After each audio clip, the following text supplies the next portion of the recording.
Welcome to the Veiled Legacy, a supernatural pack saga, where fate is messy, the sparks are wild, and the full moon brings more than fur and fangs. There is snark, steam, and a mate bond, neither of them asked for, but cannot escape. Buckle up, pack. From haunted hearts to ancient curses, you will find stories here that pull you in, and do not let go. If you are into tales that twist the real and the unreal, you are in the right place. Nyxen Audiobooks. To my subscribers and listeners, your ears give these stories their second life. You are the reason these stories live beyond the page. Hit that subscribe button, and let us dive in. The candles had been burning too long. That was the first thing Roman noticed. Not the murmur swelling through the pews, not the way his beta shifted weight beside him, like a man bracing for weather. The candles, tall ceremonial pillars lining the aisle, their wax-laden flames flickering amber against the stone walls, lit an hour ago when the procession should have already been walking. The wax had begun to pool and run, pale rivers sliding down iron-capped holders and dripping onto the cold flagstones, forming little dark mirrors that caught the light and threw it back in trembling glints. The air was thick with it. A sweet, heavy perfume of burnt tallow rose and settled behind his eyes, a warm fog that clung to the back of his throat and made his skin feel as if it were wrapped in a faint, lingering heat. He stood with his hands clasped at the base of his spine, fingers laced tight enough that the knuckles had gone bloodless, the tendons standing out like pale cords beneath his skin. His jaw was set, the line of his chin sharp against the black of his formal coat, the heavy wool pressing cool against his shoulders.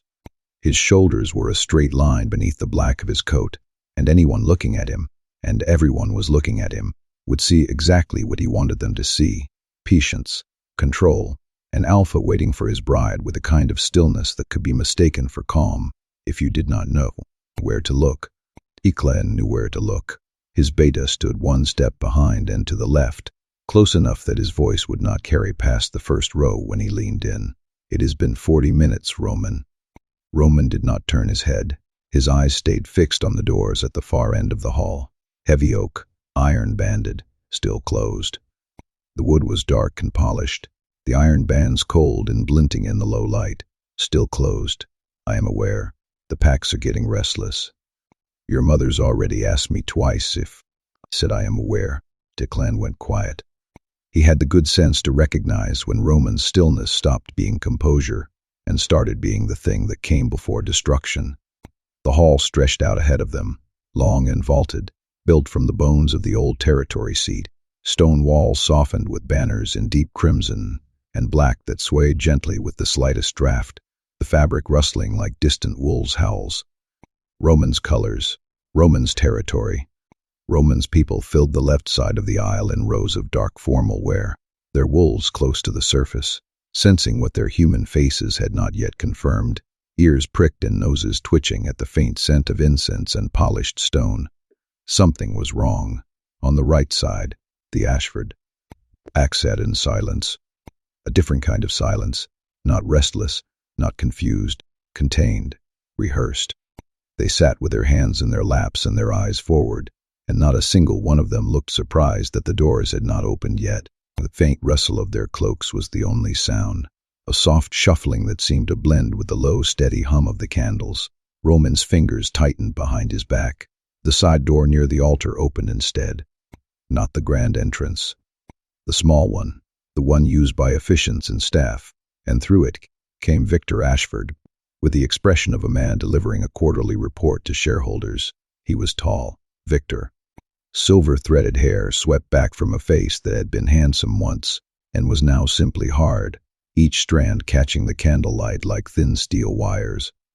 He wore his authority the way some men wore cologne. It entered the room before he did, a faint, sharp scent of cedar and iron that lingered after he left. His eyes found Roman's and held them, and there was something in them that Roman's instincts registered before his mind caught up. Not embarrassment, calculation. "There has been a change," Victor said. He stopped 3 feet from the altar, hands clasped in front of him, and his voice carried exactly far enough to reach Roman and Nyxen without spilling to the pews, a smooth baritone that seemed to hug the stone and fade into the shadows. A man who had practiced controlling how far his words traveled. Katerina will not be joining us today. The silence that followed had texture.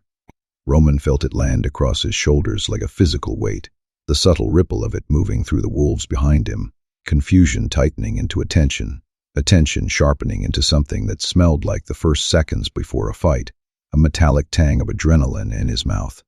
Explain. One word.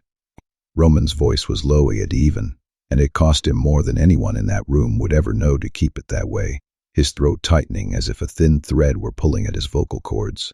Victor's chin lifted a fraction of an inch. My eldest daughter made a choice. She bonded with another wolf 3 days ago. A private ceremony. The pairing is already sealed.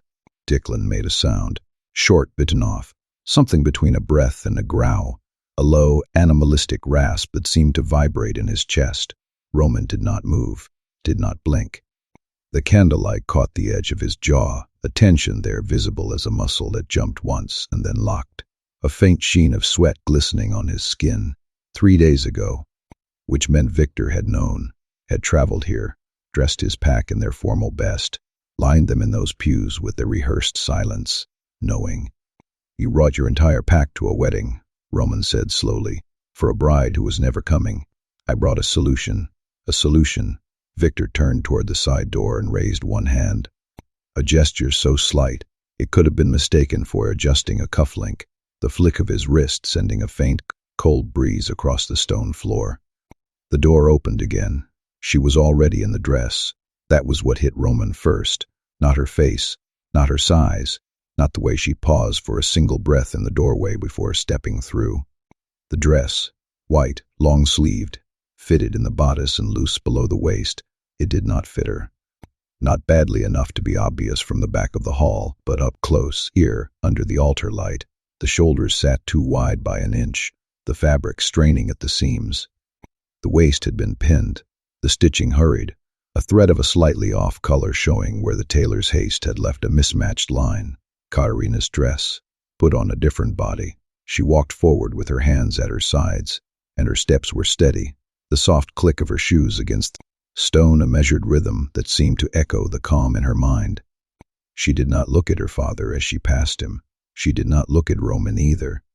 Her eyes found a fixed point somewhere past the altar, the stone wall maybe, or the banner hanging there, or nothing at all, and she held it the way someone holds a rope in deep water, steady and unflinching.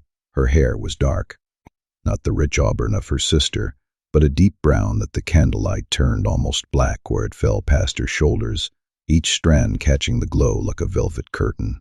Her face was quiet, fine-boned and pale, with a stillness to it that could read as emptiness if you were not paying attention, the faint scent of lavender perfume mingling with the waxy air.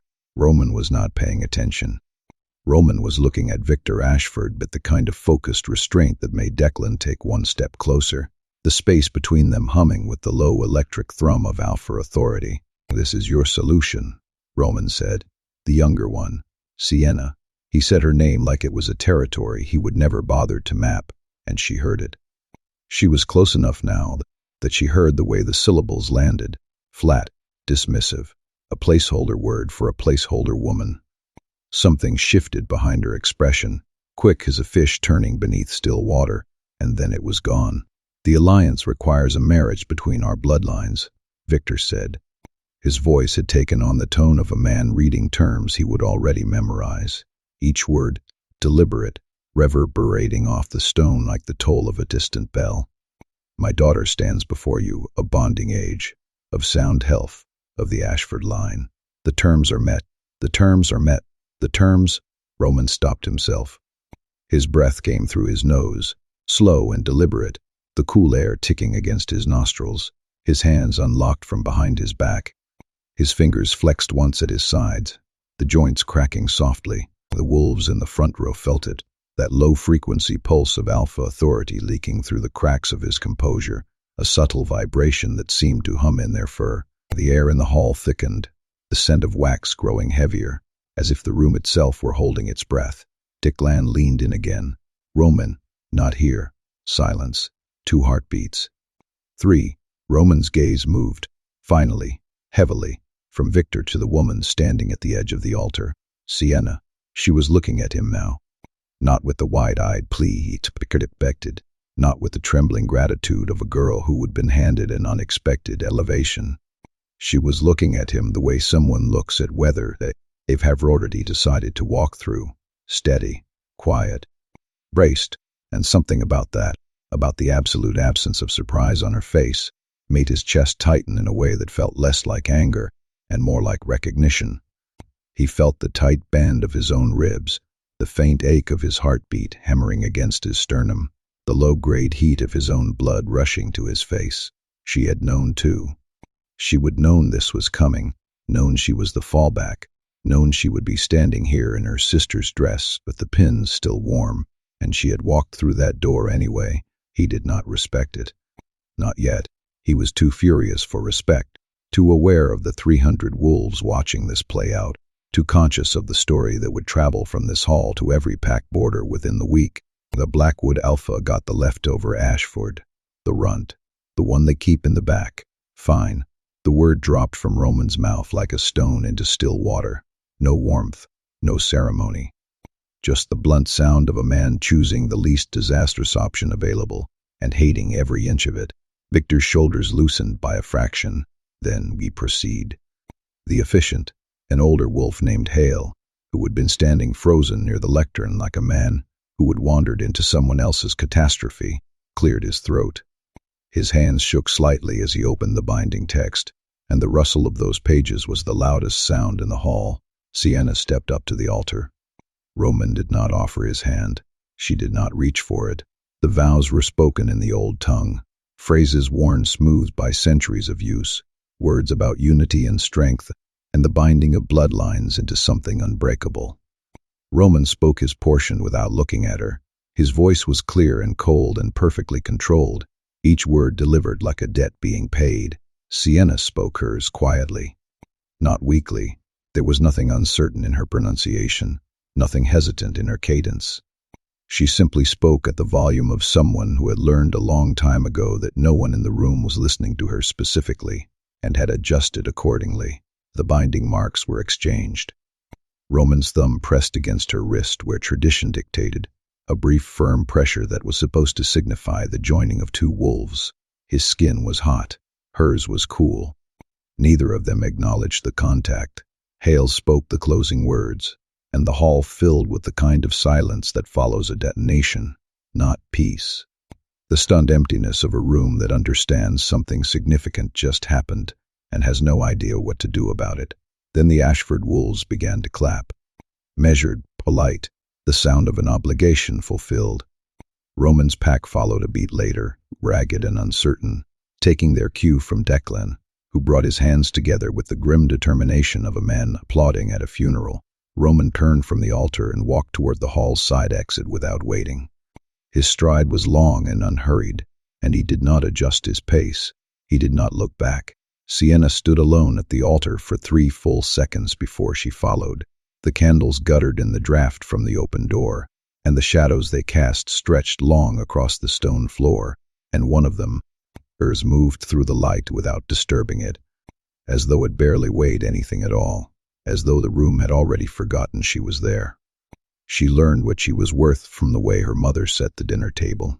4 place settings on the long oak surface in the Ashford dining room gleamed faintly in the amber glow of the chandelier, the wood grain deep and warm to the touch, the faint scent of pine and polished varnish mingling with the lingering aroma of rosemary-infused roast that clung to the air. Victor sat at the head, his broad shoulders hunched slightly forward as if the weight of the pack pressed into his lap. Elaine took her place to his right, her silk scarf catching a whisper of the firelight that made the ruby beads at its edge sparkle. Darina was to his left, her fingers lightly drumming an absent rhythm on the polished tabletop. The 4th seat, the one at the far end, nearest the kitchen door, was technically Sienna's, but it was the kind of seat that existed as a concession rather than an invitation. Close enough to be counted, far enough to be forgotten. She was 6 the first time she noticed. Not the seating. She would always sat there as far back as her memory reached, and a child does not question geography until she has a reason to. What she noticed was the napkin, Katerina's was clothed, folded into a shape that Elaine spent time on each evening. A fan, a rose, a neat triangle that matched whatever small centerpiece sat between the candles, the linen soft as a sigh and scented faintly with lavender. Sienna's was paper, white, square, pulled from the stack on the kitchen counter, its texture crisp and slightly rustling as the slight breeze from the open pantry brushed it, the edges slightly frayed from countless hands. She did not say anything. She would not have known what to say, but she remembered the feeling. Not a thought, not yet. She was too young for the architecture of that kind of knowing, just a sensation. Like pressing her thumb against a bruise he'd not remember getting, and feeling it answer, a dull throb that vibrated through her fingertip and settled into a cold, unsettling knot in her chest. By the time she was 8, she understood the shape of it. Katerina had lessons. Wolf history from the pack's lorekeeper on Tuesday and Thursday mornings, the low murmur of ancient tales echoing off stone walls, etiquette training with Elaine on Wednesdays, the soft rustle of silk and the clack of polished shoes against the parquet, supervised conditioning runs with the ranked wolves every weekend, the pounding of paws on the training ground and the sharp bark of commands cutting through the cold morning air. She came home from these flushed and bright-eyed, talking about bloodline trees and territorial precedents, and Victor listened.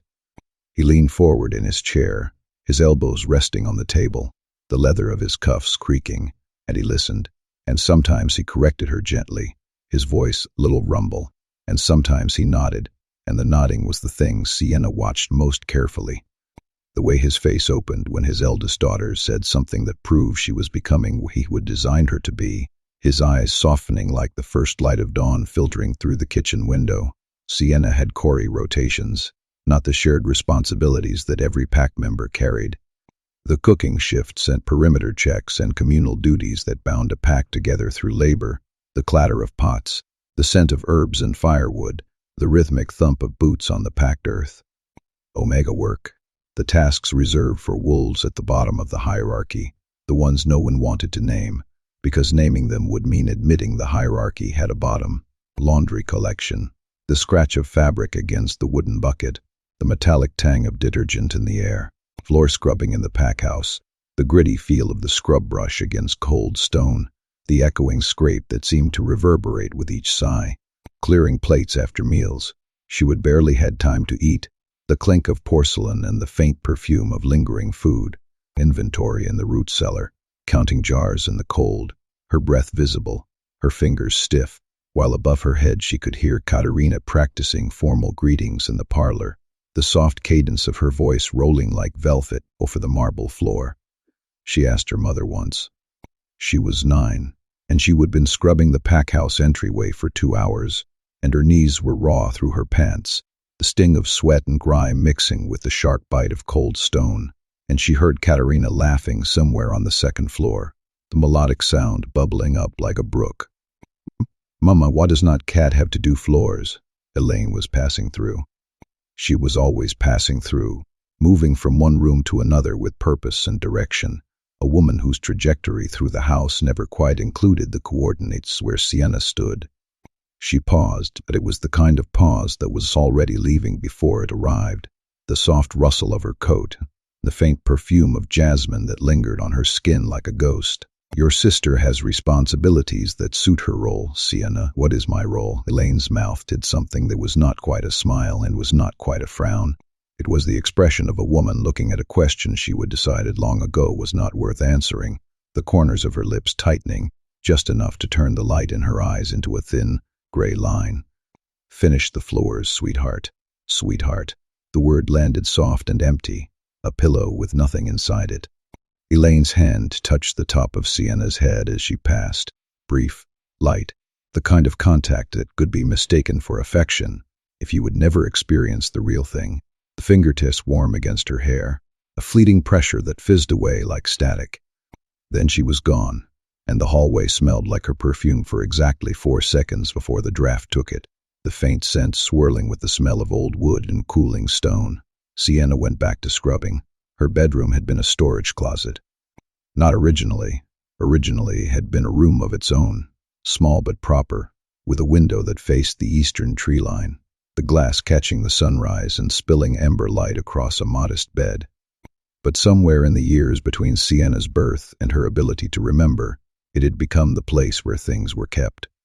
Boxes stacked against one wall, their cardboard whispering as they shifted, seasonal decorations on a high shelf, dust motes dancing in the thin beams of light that filtered through the cracked shutters, a rack of coats that no one wore anymore, but no one had bothered to discard, the fabric stiff and smelling faintly of cedar. The bed was pushed into the corner to make room, the mattress sagging under a thin blanket, and the window was half blocked by a filing cabinet that Victor had moved in when his office ran out of space, the metal humming softly as it cooled in the night. He had not moved it out when Sienna started, sleeping there. It simply was not something that occurred to him. She was not the kind of problem that required rearranging furniture. Katerina's room was down the hall. Twice the size, south-facing with curtains. Elaine had chosen specifically to match the bedspread, the heavy drapes muffling the afternoon sun into a warm, honeyed glow. Sienna knew this because she cleaned it on Tuesdays, the swish of the mop echoing off the larger walls, the faint scent of lavender sachets tucked into the folds of the curtains. The word found her when she was 12, runt. Not spoken to her face. That was not how the Ashford pack operated. The cruelty was never that clean. It traveled in peripheral spaces. Behind hands raced to cover mouths that were already smiling, the soft rustle of fabric as fingers brushed the cheek, the half-second pause before someone adjusted their sentence. When she walked into a room, the slight hitch in a breath. In the way the younger wolves looked at her and then at each other, confirming something they would all agree upon separately, their eyes flickering like candlelight caught in a draft. She heard it first from a group of adolescents near the training grounds.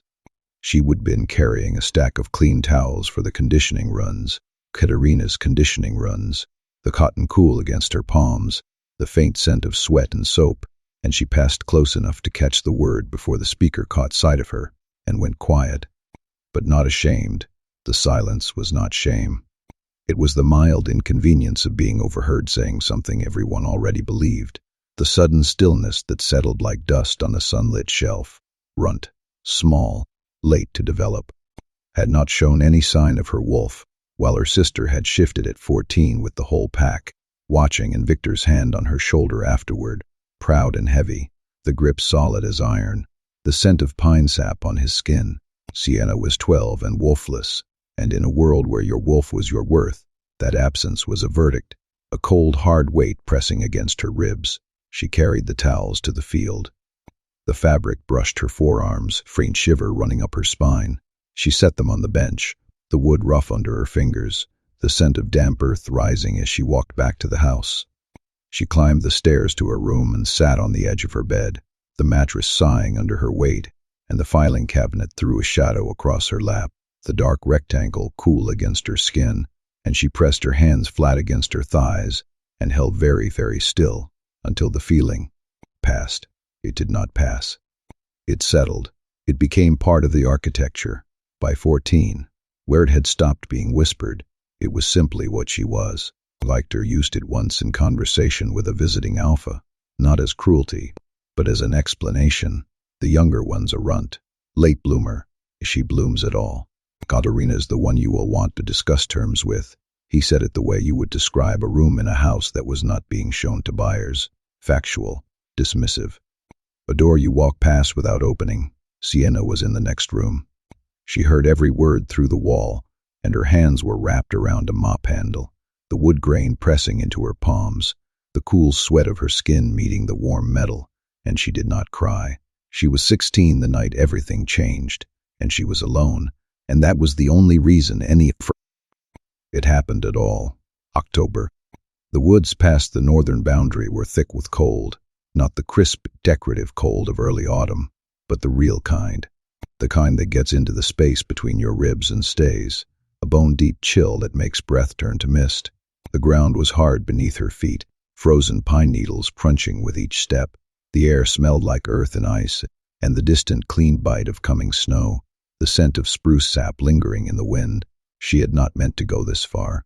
The boundary markers were a mile behind her, the wooden posts, half buried in frost, as she would pass them without thinking, driven by the restless, crawling sensation that had been building under her skin for 3 days. Like something trying to stretch inside a space too small for it, like a sound trapped behind glass, a hum that vibrated through her teeth. It started in her spine, not pain, or not only pain.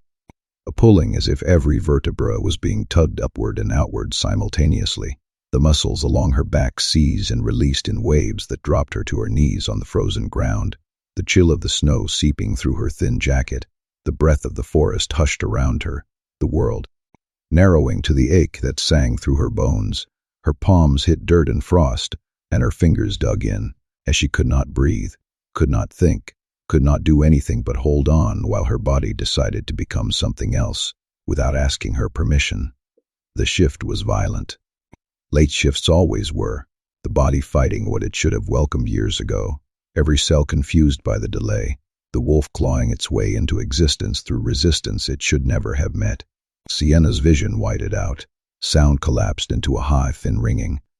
She felt her bones rearranging with a sensation that lived somewhere beyond pain, in a country that did not have a name, as she opened her mouth to scream, and what came out was not a human sound. Then it was over. She stood on 4 legs in the frozen woods, breathing hard, and the world was different. Not just sharper. That was what the other wolves described. The enhanced senses, the clarity. It was layered. She could smell the frost, and beneath it, the soil, and beneath that, the slow pulse of root systems deep in the earth. She could hear the creek a half-mile east, each ripple of water distinct and individual. The moonlight fell through the canopy, and she could feel it on her fur like the lightest possible touch, like fingertips barely making contact. Her fur. She twisted to look at herself, and went still, champagne gold. Not the timber gray or deep brown or black of the Ashford wolves, not any color she would seen in her pack. Her coat caught the moonlight and held it, shimmering with a warmth that had no business existing in these frozen woods, and it was beautiful, and the beauty of it hit her like a grief, because it was so far from what she would have been told she was, that the distance felt like a canyon she would have been living at. The bottom of without knowing there was sky, and then the wings. She felt them before she saw them, a sensation along her shoulder blades like warmth spreading outward, like the sun finding your back after you have been standing in shadow. Not sudden, not a burst, slow, deliberate unfolding, as if something ancient was remembering how to exist. She turned her head, and breath she did not know she was holding left her in a cloud of white vapor. They were not solid. That was the first thing. Not feathers, not membrane, not any physical structure she could name. They were light-made, almost tangible, gold bleeding into soft white, the colors shifting and breathing like something alive. At the edges, faint threads of violet wound through like veins in a leaf held up to the sun. The tips did not end so much as dissolve, trailing off into a mist that drifted and curled and disappeared into the dark air like smoke from a candle just blown out. They moved slowly, not with the mechanics of flight. Nothing about them suggested function or physics. They moved the way memory moves, the way a name you have forgotten surfaces in the middle of the night, arriving not because you called it but because it was ready. The forest went quiet, not silent. The creek still ran, the wind still breathed through the pines. But the quality of the sound changed, as if the woods themselves had shifted their attention, the way a room full of conversation goes still when someone important walks in. Sienna stood in that clearing on 4 champagne gold legs with wings of light, and mist and fading violets spreading behind her, and she did not understand what she did not have a name for it. She did not have a framework, a bloodline reference, a single piece of lore from the histories she would never been taught that could explain why a runt's wolf looked like this. But she understood something else. Understood it the way you understand gravity, not because someone explained it, but because you can feel it holding you to the earth. No one could see this, not her father, who would look at her and see a threat to the careful hierarchy he would build. Not her mother, who would look at her and see a problem that could not be solved by walking past it. Not Katerina, who would look at her and see the one thing she could not tolerate, proof that the sister she would dismiss was something she would never be. No one. The wings folded. Not quickly, slowly, reluctantly, the light drawing back into itself like a tide retreating. The gold faded, the violet dissolved. The mist settled into nothing, and she was just a wolf again, standing alone in frozen woods. Breathing, she shifted back to human and knelt naked on the frozen earth, and the cold bit into her skin everywhere, and she wrapped her arms around herself, and she learned the most important lesson of her life.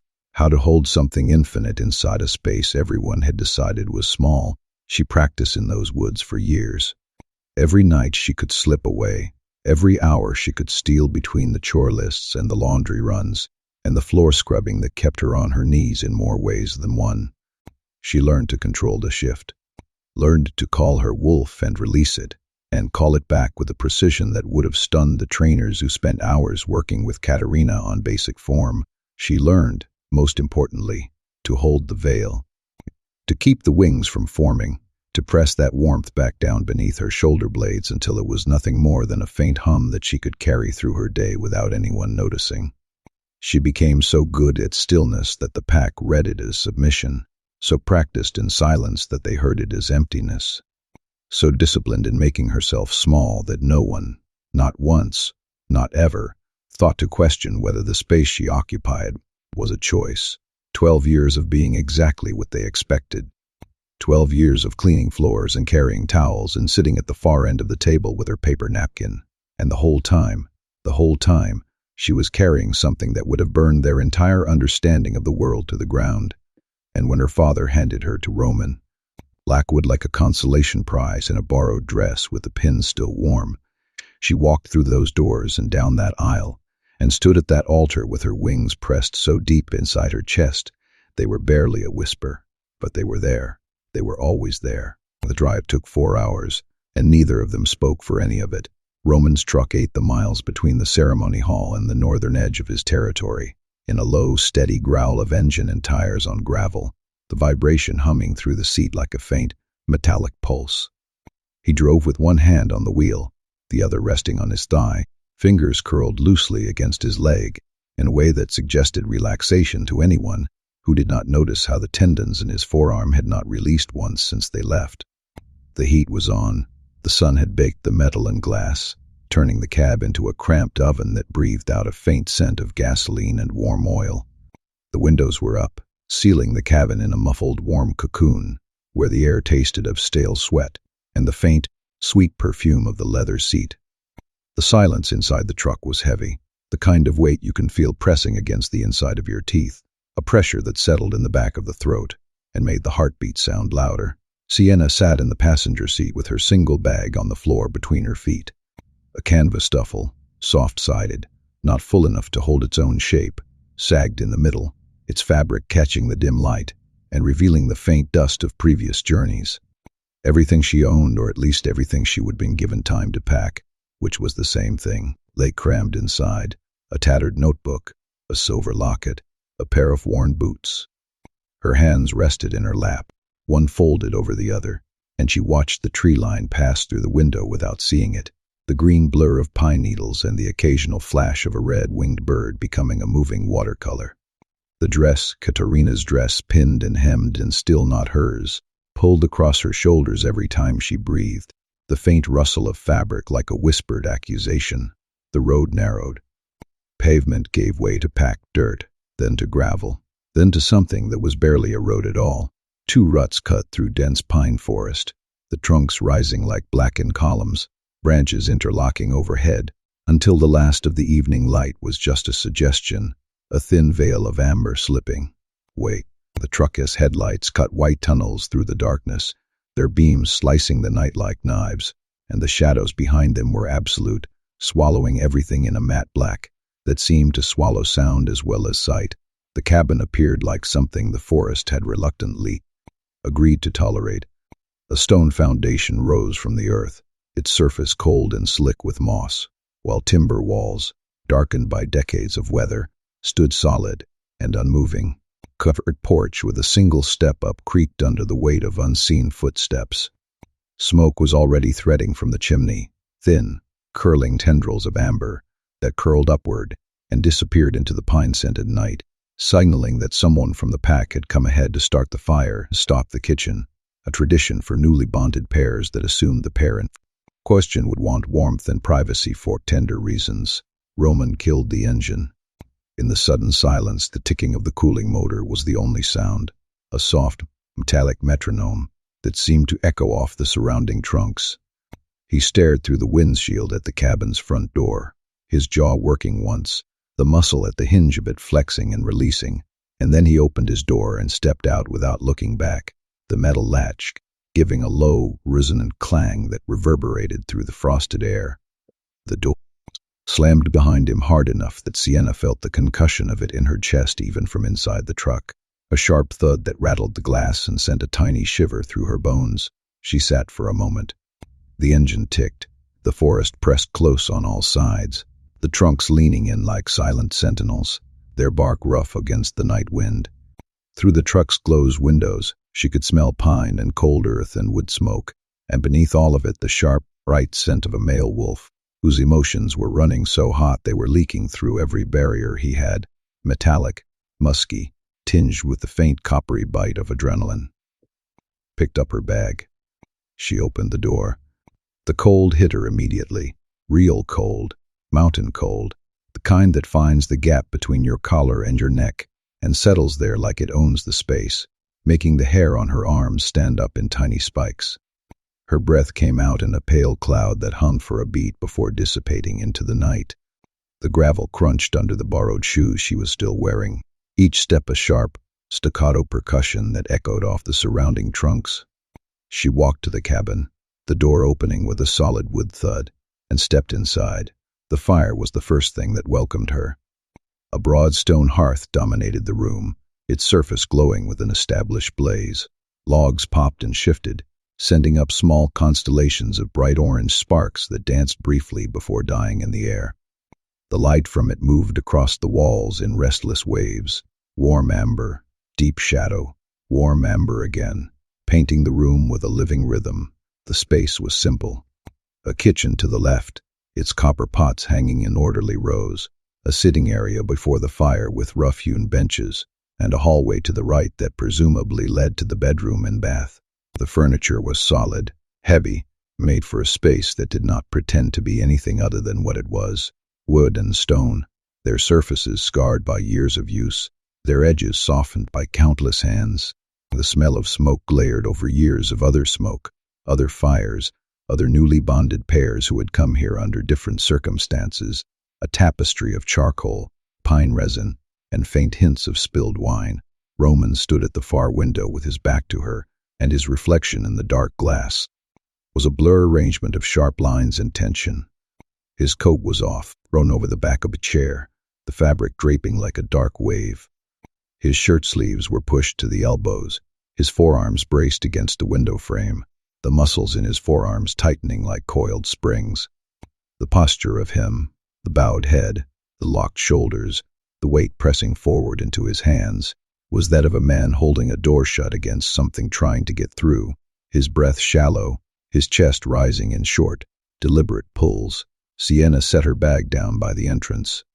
The sound of it, soft canvas meeting the wooden floor, was small, but in the silence of that cabin, it landed like a sentence, the faint rustle echoing off the stone walls. Roman's shoulders tightened. He did not turn.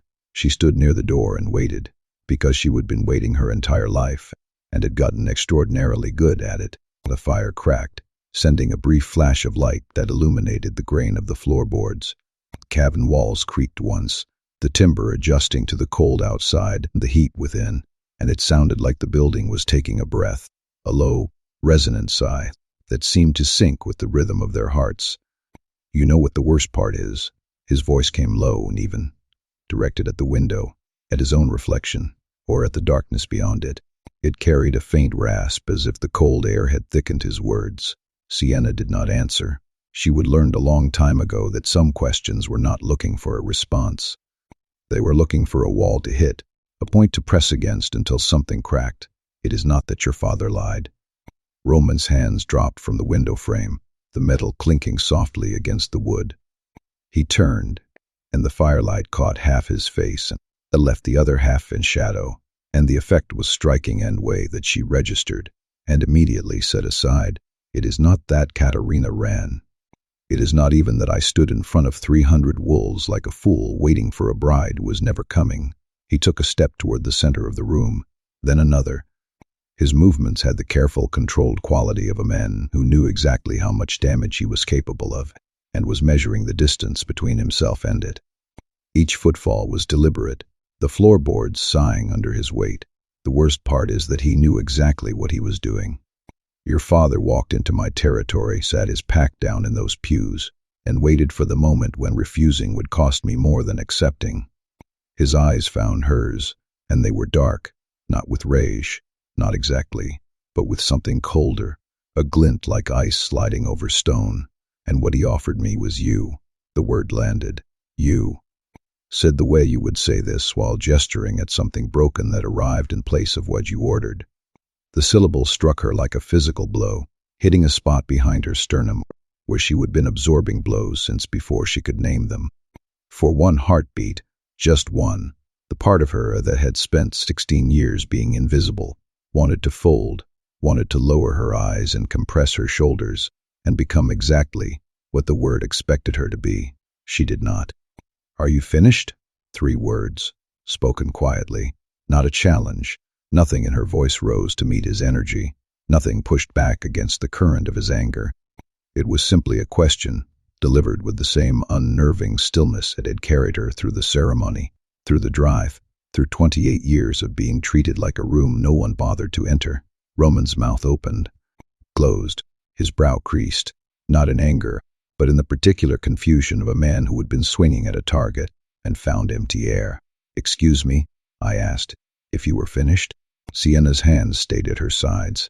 Her breathing did not change. "Because you are saying the same thing 3 different ways, and I want to make sure you have gotten through all of them before I respond." The fire popped. A log shifted, sending a cascade of embers upward, the orange sparks flickering like fireflies caught in a glass jar. The light moved across Roman's face, and she watched something rearrange behind his expression, not softening, not yet, but the rigid certainty of his anger, developing a hairline crack. "Go ahead, then. Your father needed an alliance with the Ashfords for territorial security along your eastern border. My father needed the Blackwood military reputation to discourage the Hargrove pack from pushing into our southern range. Katerina was the obvious bargaining chip, firstborn, trained for political pairing, presentable. When she left, my father's options were to break the alliance and face Hargrove alone, or offer the only other daughter he had." Sienna paused, not for effect, for breath. "He did not offer me because he thought I was enough. He offered me because I was all that was left. That is not something you need to explain to me. I have been what is left my entire life." The cabin settled around them. The fire breathed. Somewhere outside, a branch scraped against the roof with a sound like a fingernail drawn across fabric. "So when you say he gave you the runt," Sienna continued, and her voice did not waver, did not rise, did not do any of the things Roman's instincts were prepared for, "you are not telling me anything I have not already been told. By him, by my mother, by every wolf in that pack who looked through me like I was a window with nothing on the other side." She let that sit for exactly 2 seconds. "The difference between you and them is that you have known me for 4 hours. They had 28 years to look, and they never once saw what was actually there." Roman stared at her. The anger was still in him. She could see it in the line of his shoulders, could smell it sharp and metallic beneath the wood smoke, but it was directionless now. She would take in every assumption he would been building his fury on, and named them out loud before he could use them, and the effect was like watching someone disarm a weapon by describing its mechanism. "And what is there?" The question came out rougher than he intended. She heard it, the edge that was not quite contempt anymore, but had not found its way to curiosity yet. "I'm going to show you." She said it simply, without drama, without build-up, without the kind of theatrical framing that would have given him a foothold for skepticism. "And when I do, you are going to have to decide what to do with it. If you still think your father's alliance bought you nothing, I will make this arrangement as painless as I can. I will stay out of your way. I know how to be invisible. I have had a lifetime of practice." She held his gaze. The fire moved between them. "But I need you to watch."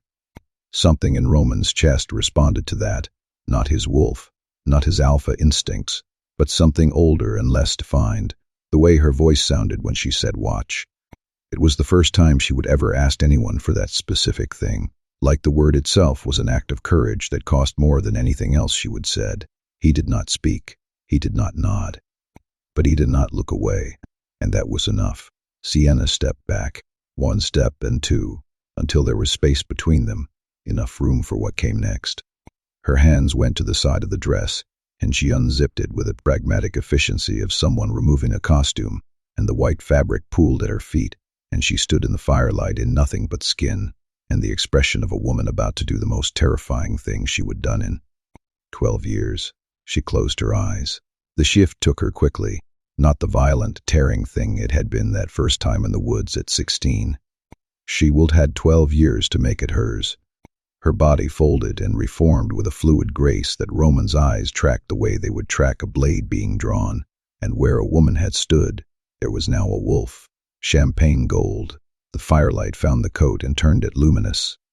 Not the color of any Ashford wolf Roman had ever seen, not the color of any wolf you would seen in any pack, and he would been to enough territories to know the range. This was something outside the catalog. The wolf stood in the center of the cabin, with a poise that was so far from omega posture, it might as well have been a different species, head level, ears forward, eyes carrying an intelligence and a steadiness that made his own wolf go very, very quiet. She was beautiful. That was the first thing that registered, and he hated that it was the first thing, because beauty was the wrong word. Beauty was something you assessed. This was something you felt, the way you felt altitude, a change in pressure you could not see, but your body understood entirely. Then the wings began, not suddenly. Not the way a bird opens its wings or the way a wolf's hackles rise. Nothing that fast, nothing that mechanical. It started as warmth. Roman felt it before he saw it, a shift in the air of the cabin, as if the fire had doubled in size without producing more light. The temperature did not change. The quality of it did. The air became clearer. That was the only word. As if a film he had not known was there had been lifted from everything in the room, and the colors were truer, and the edges were sharper, and the shadows were more honestly dark. Behind her shoulders, something gathered. Light. But not light as he understood it. Not illumination, not glow. Something more like light, remembering what it was supposed to be. It emerged from the space along her shoulder blades the way color bleeds into water. Slowly, irreversibly, gold spreading outward in shapes that were not quite solid, and were not quite mist. The wings unfolded. Slowly. God, so slowly. Like time itself had decided to pay attention. Gold first, deep and warm, the color of late afternoon sun on still water. Then white bleeding through the gold, softening it, lifting it, and the two colors moved together like breath, expanding, contracting, alive. At the edges, faint violet threaded through in delicate lines, the color of something almost remembered, almost named, and the tips of the wings did not end. They dissolved, trailing off into a mist that curled and drifted upward toward the cabin's ceiling and dissipated into nothing like smoke, like the last visible trace of a secret finally being released. They spread behind her, not wide in the way of functional wings, not built for lift or flight or any purpose that physics could explain. They spread like a statement, like a door opening into a room you did not know existed. The firelight passed through them and came out different on the other side, warmer, truer, stripped of something Roman could not name, and the room changed. He felt it in his chest first, a tightness releasing that he had not known he was carrying. Then, in his hands, the fists he had been holding since the ceremony loosened without his permission, fingers opening slowly, as if the muscles had simply decided that clenching was no longer necessary. The anger that had been a wall of heat behind his ribs went quiet, not gone, not extinguished, just laid bare, exposed for what it actually was beneath the fury, humiliation, and beneath that loneliness, and beneath that the exhausted weight of a man who had been performing strength so long he would forgotten what it was covering. He could not pretend. The realization hit him with the force of something fundamental. Standing in the presence of those wings, in the altar air of this cabin, he could not pretend. The performance of control that he wore every waking moment, the set jaw, the measured words, the alpha authority that kept 300 wolves in line, it was still there, but it was transparent. He could feel it the way you feel a mask when someone reminds you you are wearing one. His wolf, the deep, ancient part of him that lived beneath thought, beneath language, beneath everything he would build his identity on, did something it had never done before. It went still, not submissive. Submission was a posture, a hierarchy response, a cataloged behavior with a name and a place in the system. This was different. This was his wolf encountering something it had no category for. No dominance to assert, no threat to answer, no rank to establish. Like standing at the edge of an ocean for the first time and realizing that the word water had never been adequate, Roman's breath left him slowly. He did not step back. He did not step forward. He stood in the middle of that cabin with his hands open at his sides and the fire casting his shadow behind him, and he looked at the wolf standing before him. Champagne gold, wings of light and mist and fading violet, and for the first time in his life, his instincts offered him nothing. No response, no framework, just the raw, unmediated experience of seeing something true. The wings held for a long moment. The cabin breathed around them. Fire popping, timber settling, the wind outside pressing against the windows, like it wanted to see what was happening inside. Then, slowly, the light began to draw back, the gold receded, the violet faded. The mist at the edges dissolved into the warm air and was gone, and the wings folded inward and disappeared, the way a dream disappears in the first seconds of waking, not suddenly, but inevitably, leaving behind only the knowledge that something had been there. The wolf stood alone in the firelight. Then the shift reversed, and the wolf became Sienna again. She stood before him in the low amber light with nothing on her skin but the warmth of the fire, and nothing on her face but the expression of a woman who had just handed someone the most dangerous thing she possessed. Bare, not in the way that invited a response or demanded one, bare in the way that truth is bare, complete in its exposure, ordinary in its extraordinariness. She did not cover herself. She did not look away, and the silence between them was not the silence of the truck, or the silence of the ceremony, or the silence of two strangers with nothing to say. It was full, heavy with something that pressed against the walls of the cabin like a living thing, something that had no name yet, because neither of them had ever felt it before, and the language for it had not been built. Roman opened his mouth, closed it. His hands stayed open at his sides. The fire cracked, and the sound was enormous in the quiet. Outside, the wind moved through the pines with a long, slow exhale that sounded almost like recognition. He did not speak. He did not have words for this yet, and he was not a man who used words he had not earned. But he looked at her. For the first time since the ceremony, for the first time since she would walk through those oak doors in her sister's dress, with pins still warm against her skin, Roman Blackwood looked at Sienna Ashford, and he saw her. He did not apologize. Sienna noticed this the way she noticed everything, without expectation, without disappointment, with the careful, calibrated attention of a woman who had learned to read rooms the way sailors read weather. The cabin's thin curtains let in a dull pewter-ray dawn that seemed to mute the world outside. She woke the first morning after the reveal to the soft shuffle of Roman's boots on the pine-planked floor, the faint scrape of a metal spoon against a tin mug, and the low, steady hum of the old wood stove breathing warmth into the space. The absence of an apology was not silence. It was a choice. She understood choices. She would build her entire survival on them. What he did instead was leave the coffee out, not for her specifically. He did not pour her a cup or set it on the table with any kind of gesture.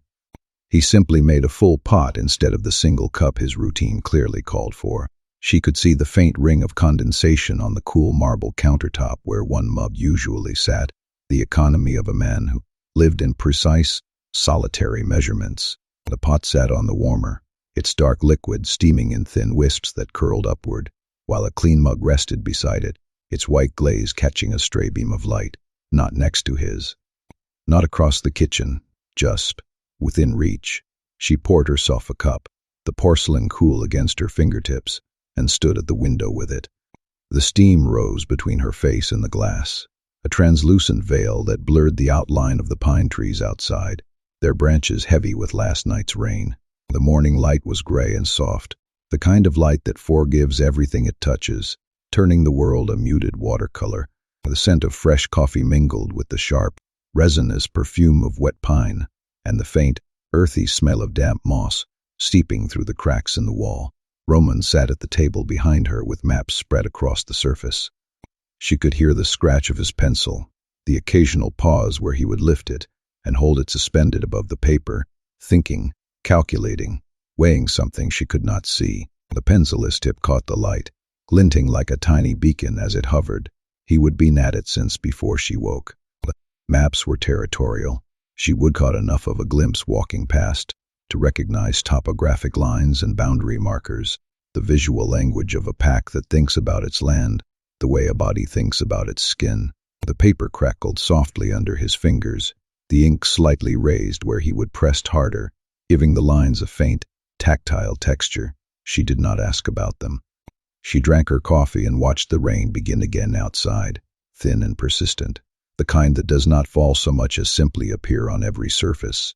The cabin roof received it with a low, constant murmur, tap, tap, tap, not a drumming, but a conversation, the sound of water talking to wood in a language that had been established long before either of them arrived, a rhythm that seemed to pulse in time with the beating of her own heart. The eastern ridge. His voice came from behind her, and it was not a question, and it was not an invitation. It was a statement dropped into the space between them, the way you would drop a stone into water to see how deep it goes. Sienna turned from the window. Roman was not looking at her. His eyes were on the map, his pencil resting against the paper at a point she could identify from across the room, the sharp elevation change where his territory's eastern border met the disputed zone she would heard whispers about at the wedding. His free hand was flat on the table beside the map, fingers spread, and the tendons across the back of it were visible in the gray light, each vein a pale river beneath skin stretched thin by years of holding maps and plans. What about it? Your father mentioned Hargrove pressure on his southern range. That pressure does not stop at Ashford borders. It follows the ridgeline north. He tapped the pencil once against a map. If they push past your father's territory, they hit mine here. 30 miles of exposed border with no natural choke point. He was testing her. Sienna recognized the architecture of it immediately. The same way Victor had tested Katerina during those Tuesday and Thursday lessons, asking questions that sounded like conversation, but were actually measurements. The difference was that Victor had been measuring potential. Roman was measuring something he had not expected to find. She crossed the room, not quickly, not slowly. She moved with the particular efficiency that came from years of navigating spaces where she was not supposed to take up room. Direct, economical, nothing wasted. The floorboards gave a faint creak under her weight, each step measured and silent, the faint scent of pine sap clinging to her boots. She stopped beside the table and looked down at the map, and the coffee in her hands sent a curl of steam across the topographic lines, the vapor drifting over the ink like ghostly finger. We were worried about the wrong ridge. Roman's pencil stopped. The eastern exposure is a problem, Sienna said, but it is the obvious one. Any strategist looking at this map sees that gap, which means Hargrove sees it too, which means any push they make along that border is expected, and expected pushes are the ones you can prepare for. She shifted her mug to her left hand, feeling the cool weight of the porcelain against her palm, and reached down, her index finger tracing a line on the map that ran well south of where his pencil rested. This creek bed, it looks like nothing, seasonal water, too narrow for troop movement, but it cuts through Ashford territory into yours without crossing a single monitored boundary marker. My father rerouted his patrols away from it 6 years ago because he did not consider it strategically viable. She straightened. Roman was looking at her now, not on the map, at her. His pencil was still motionless against the paper, and something behind his eyes was doing the thing that tectonic plates do, shifting slowly, fundamentally, in a way that would not be visible on the surface for a long time, but was already changing the geography beneath. Your father rerouted patrols, he repeated, and you know the exact year. I carried the patrol schedules to the rotation board every month. Omega duties. The faintest edge of something crossed her voice. Not bitterness, not quite, the ghost of it. You learn a lot about a territory's vulnerabilities when your job is to move paper from one room to another, and no one thinks you are reading it. Roman set the pencil down. He leaned back in his chair, and the wood creaked beneath the shift of his weight, a low sigh of seasoned timber. He looked at her with an expression she had not seen before. Not the anger from the ceremony, not the stunned blankness from the night before, when her wings had emptied his instincts of every response they would ever been trained to produce. This was something quieter and more dangerous. Reassessment. What else did you read? The question opened a door that had been sealed for 12 years. Not dramatically. Roman did not know he was opening it, and Sienna did not acknowledge the significance of walking through. But for the next 2 hours, while the rain murmured against the roof and the coffee cooled and was reheated and cooled again, she answered his questions. He framed them as logistics, supply chain management for a pack of 300. How would she allocate resources during a hard winter? She answered with a specificity that revealed she would thought about this before, not academically, but practically, from the vantage point of someone who had managed the Ashford root cellar inventory for a decade and understood seasonal shortages the way a farmer understands soil. The scent of damp earth rose from the cellar memories she described, mixing with the lingering aroma of fresh coffee and smoked pine. He asked about patrol structures. She described 3 different models, compared their weaknesses, and suggested a hybrid approach that used terrain features he had not considered, because he would never walk his own border on foot, the way she would walk the Ashford perimeter, carrying laundry to the river. The memory of cold river water against her skin, the sound of laundry flapping in the wind, the feel of rough rope in her hands, all colored her explanations. He asked about pack morale, a question that surprised both of them, because it was not tactical. It was human. She paused before answering, and in that pause Roman watched her face do something complex and unguarded. She was deciding how much truth to offer. Not because she was calculating advantage, but because she was not accustomed to anyone wanting the answer. Morale is not a resource you can allocate, she said finally. It is a temperature. You do not control it. You notice it, and most alphas do not notice it because they are standing too close to the fire to feel the cold at the edges. The rain picked up. Late afternoon light replaced the morning gray with something darker, heavier, the sun a low, bruised orange behind the clouds. The cabin drew inward as the shadows lengthened. Roman lit a second fire in the smaller hearth near the kitchen, and the dual light sources created overlapping geometries of warm amber across the floor and walls. The flames flickered, sending ribbons of light that danced on the rough timber, casting soft, wavering silhouettes of the two of them. The air smelled like wood smoke, rain-soaked pine, and the particular warmth of a small space containing 2 people who were slowly, carefully, learning each other as dimensions. In that glow, the map lay between them like a silent witness, the rain a steady percussion, the coffee cups now lukewarm, and the world outside a muted, ripping canvas. The atmosphere was thick with unspoken calculations, the taste of bitter brew lingering on their tongues, and the faint, electric tension of 2 minds testing the limits of each other's maps, both literal and figurative. They cooked that evening because the kitchen had been stocked, and neither of them suggested otherwise. Roman pulled ingredients from the pantry with the decisiveness of a man who knew his way around a kitchen, but did not think about it. Muscle memory, habitual, the movements of someone who had been feeding himself for years without company. He set the water to boil, found a cutting board, pulled a knife from the block with a grip that was efficient and sure. Sienna opened the cold box and began pulling out vegetables without asking what he was making.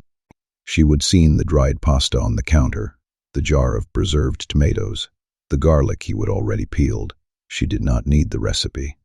She needed the rhythm. The kitchen was small, not critically.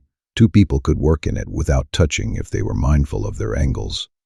But mindfulness required awareness, and awareness was the thing that had shifted between them over the course of the day. Roman was aware of her.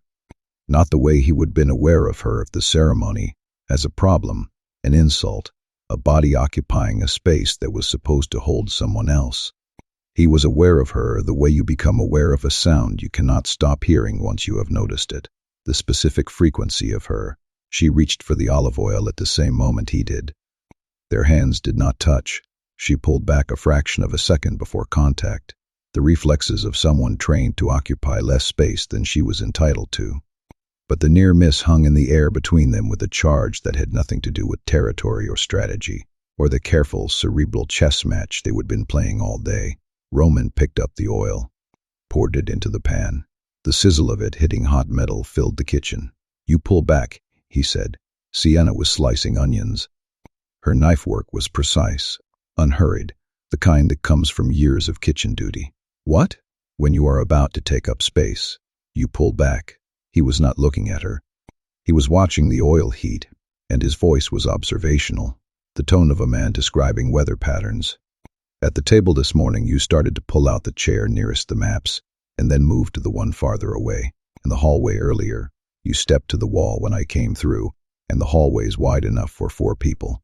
Just now, with the oil." The knife paused. Sienna looked at him, and for a moment, the cabin was just the two of them in a kitchen that smelled like garlic and heating olive oil and rain, and the fire cracking in the other room, and the steady percussion of water on the roof. "Habit," she said. "Whose habit?" The question was so direct, so devoid of the careful framing he had been wrapping his inquiries in all day, that it caught her off guard. Her composure shifted, not cracked, not broken, but tilted, like a picture frame nudged slightly off-center, enough to change what you saw when you looked at it. "Mine," she said quietly. "But not originally." Roman nodded. One nod, slow, weighted with something he did not attach words to. He turned back to the stove and added the onions to the oil, and a kitchen filled with the sound of them cooking, that low, steady hiss that is one of the most human sounds in the world, the sound of patience being applied to something raw until it transforms. They ate at the table with the maps, pushed to one side, not across from each other, adjacent, at the corner, close enough that the space between them was measurable in inches rather than feet. Roman ate the way he did everything, with focus, with economy, without performance. Sienna ate slowly. She always ate slowly. When you spent years eating meals at the end of the table closest to the kitchen door, rushed and last and standing half the time, you learned to savor the experience of sitting. After dinner, Roman washed the dishes. Sienna picked up a towel to dry, and he did not tell her she did not have to, and she did not pretend the domesticity of it was not strange, and they worked in silence while the fire crackled, and the rain continued its long conversation with the roof. His hands were in the warm water. Her hands are on the dry cloth, the clink of plates being passed between them, the brush of his wet fingers against her dry ones, when a glass was transferred between their grips, and neither of them pulled back this time, and neither of them mentioned it. Roman hung the dish towel on the hook by the stove. He stood for a moment with his hands still raised, and the firelight caught the side of his face, and Sienna saw his jaw work, that same muscle, that same tension point, and then release. "You are sleeping in the bedroom," he said. "I will take the couch." He said it without looking at her, and then he walked into the sitting room and pulled a blanket from the chest near the hearth, and the conversation was over, not cold, not warm, just decided, the way he decided things, completely, without committee, with the quiet authority of a man who had made a choice and did not need agreement to enforce it. Sienna stood in the kitchen doorway and watched him settle onto the couch. Too long for it, really. His feet would hang off the end, and his shoulders were too broad for the width of it, and he would wake stiff and unrested, and would not mention it. She turned off the kitchen light, walked down the hallway to the bedroom. The sheets were clean, and the mattress was soft, and the pillow smelled like cedar and wood smoke. As she lay in the dark and listened to the rain, and thought about the way his voice had sounded when he would ask whose habit, like it mattered, like the answer was something he intended to do something about. The Blackwood compound announced itself through smell before sight. Cedar, deep resinous soaked into every surface over generations, the walls, the floors, the massive timber beams that held the packhouse together like the ribs of something ancient and breathing. The air was thick with the sharp, sweet bite of fresh-cut pine, mingled with the mellow, almost sweet-bitter perfume of aged wood, a scent that seemed to thrum in the chest like a low-frequency hum. Beneath the cedar, leather. Old leather, worked and softened by hands and years, the kind that lived in furniture and door handles, and the worn patches on the arms of chairs where wolves had sat and gripped and argued, decided things.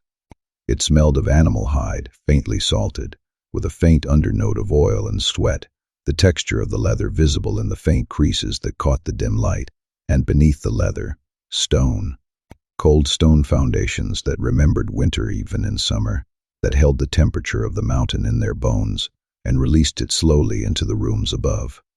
The stone exhaled a faint mineral scent, a whisper of damp earth and moss, its surface slick with a thin film of frost that never quite melted, giving it a hard, unyielding feel underfoot, and over all of it, wolves. The compound smelled like wolves the way a river smells like water, not as a separate element but as the fundamental composition of the thing itself. Musky, iron-tinged perfume rose from their fur, a blend of pine sap, fresh blood, and the faint coppery tang of a hunt long past. 300 of them, more or less, their scents layered and overlapping in a tapestry so dense that Sienna's wolf catalogued 17 distinct individuals before she would cross the threshold. She could feel each scent like a brushstroke against her own skin, each one a different shade of dominance, age, and temperament. The pack house sat at the center of the compound like a heart inside a chest, massive, 2 stories of timber and stone, with a great hall that could hold every ranked wolf in the territory, and a kitchen that ran along the entire eastern wall. The front doors were wide enough for 3 wolves to pass through shoulder to shoulder, and they were open when Roman's truck pulled up the gravel drive, and the wolves standing inside them were not there by accident. The doors themselves were heavy oak, their surfaces scarred by claw marks and polished by years of use, their hinges sighing as they swung inward. They would come to see. Roman killed the engine and sat for a moment, his hands still on the wheel, and Sienna watched his jaw set in that way she was learning to read, the slight forward press of the mandible, the muscle at the hinge flexing once and locking. A faint smell of gasoline lingered in the air, mixing with the ever-present cedar. He was preparing, not for a fight, for a performance, the performance of a man who was not humiliated, who had not been handed a consolation bride in a borrowed dress, who was bringing home exactly what he would intended to bring home. She wondered how many of his wolves would believe it. "Stay close to me when we walk in," he said, not looking at her, not quite an order. Something adjacent to it, a warning wrapped in a command, wrapped in something she suspected might be concern, buried so deep beneath the other 2 that he probably did not recognize it himself. "I know how to walk into a room full of wolves who have already made up their minds about me." She said it without heat, a fact delivered with the particular calm of extensive experience. Roman turned his head, looked at her. Something passed through his expression, fast, unreadable, gone before she could name it, and then he opened his door. The gravel was loud under their feet, each crunch a sharp staccato that echoed off the stone walls. The October air carried the smell of the compound toward them in waves, cedar and leather and stone and wolf. A crisp bite of chill lingered, making the breath of anyone who exhaled turn into a faint mist. Sienna walked beside Roman, not behind him, matching his stride without hurrying. Her boots made a steady, muted thud on the packed earth, the leather of her coat flexing against her shoulders. Her bag was still in the truck. She would retrieve it later. Right now, the only thing that mattered was the next 60 seconds. The great hall swallowed them. Vaulted ceilings rose like cathedral arches, their wooden beams darkened by age, the faint smell of pine resin mingling with the lingering scent of fire.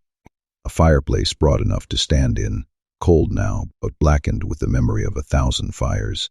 Its iron grate was cold to the touch, the ash inside a thin gray powder that whispered of warmth once held. Long tables of heavy oak arranged in parallel rows, their surfaces scarred with the rings of countless meals, and between them, leaning against them, draped across chairs and standing with their arms crossed, the Blackwood pack. Not all of them, the ranked wolves. The ones who mattered in the immediate political sense, the ones whose opinions would ripple outward through the rest of the pack like current through water. 40 wolves, maybe 50. Enough that the heat of them filled the hall with a warmth that had nothing to do with the cold fireplace. Their bodies radiated a low, comforting heat that brushed against the back of Sienna's neck, making the hairs on her arms stand on end.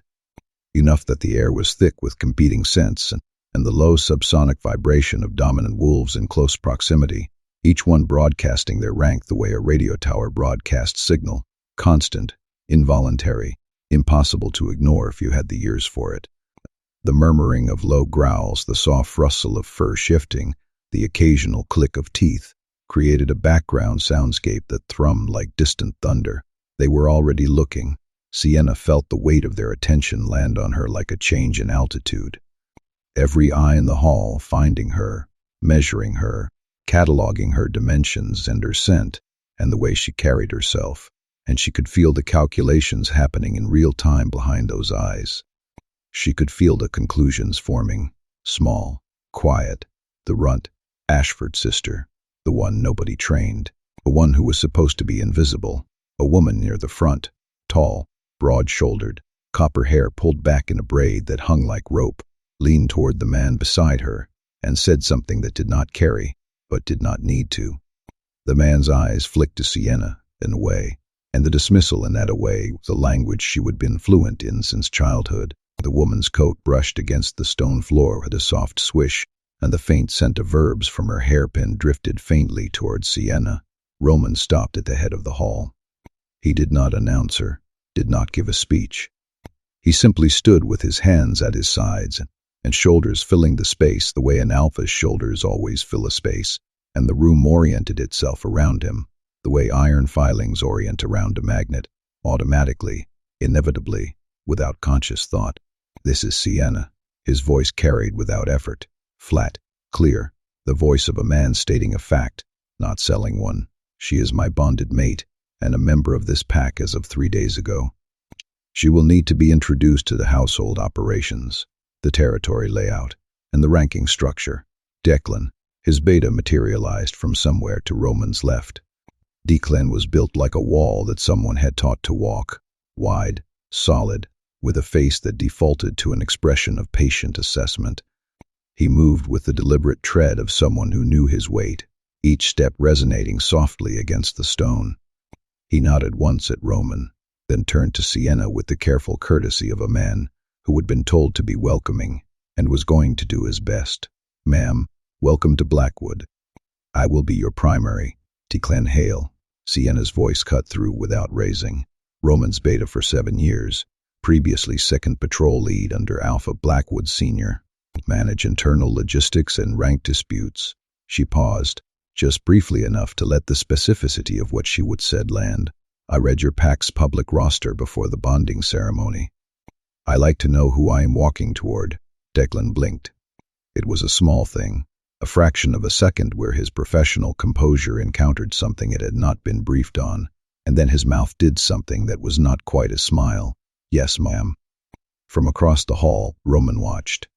He would move to the side, taking a position near one of the stone pillars where he could see the room without being at its center, and his arms were crossed, and his weight was on his back foot, and he was doing the thing that alphas do when they want to observe without influencing.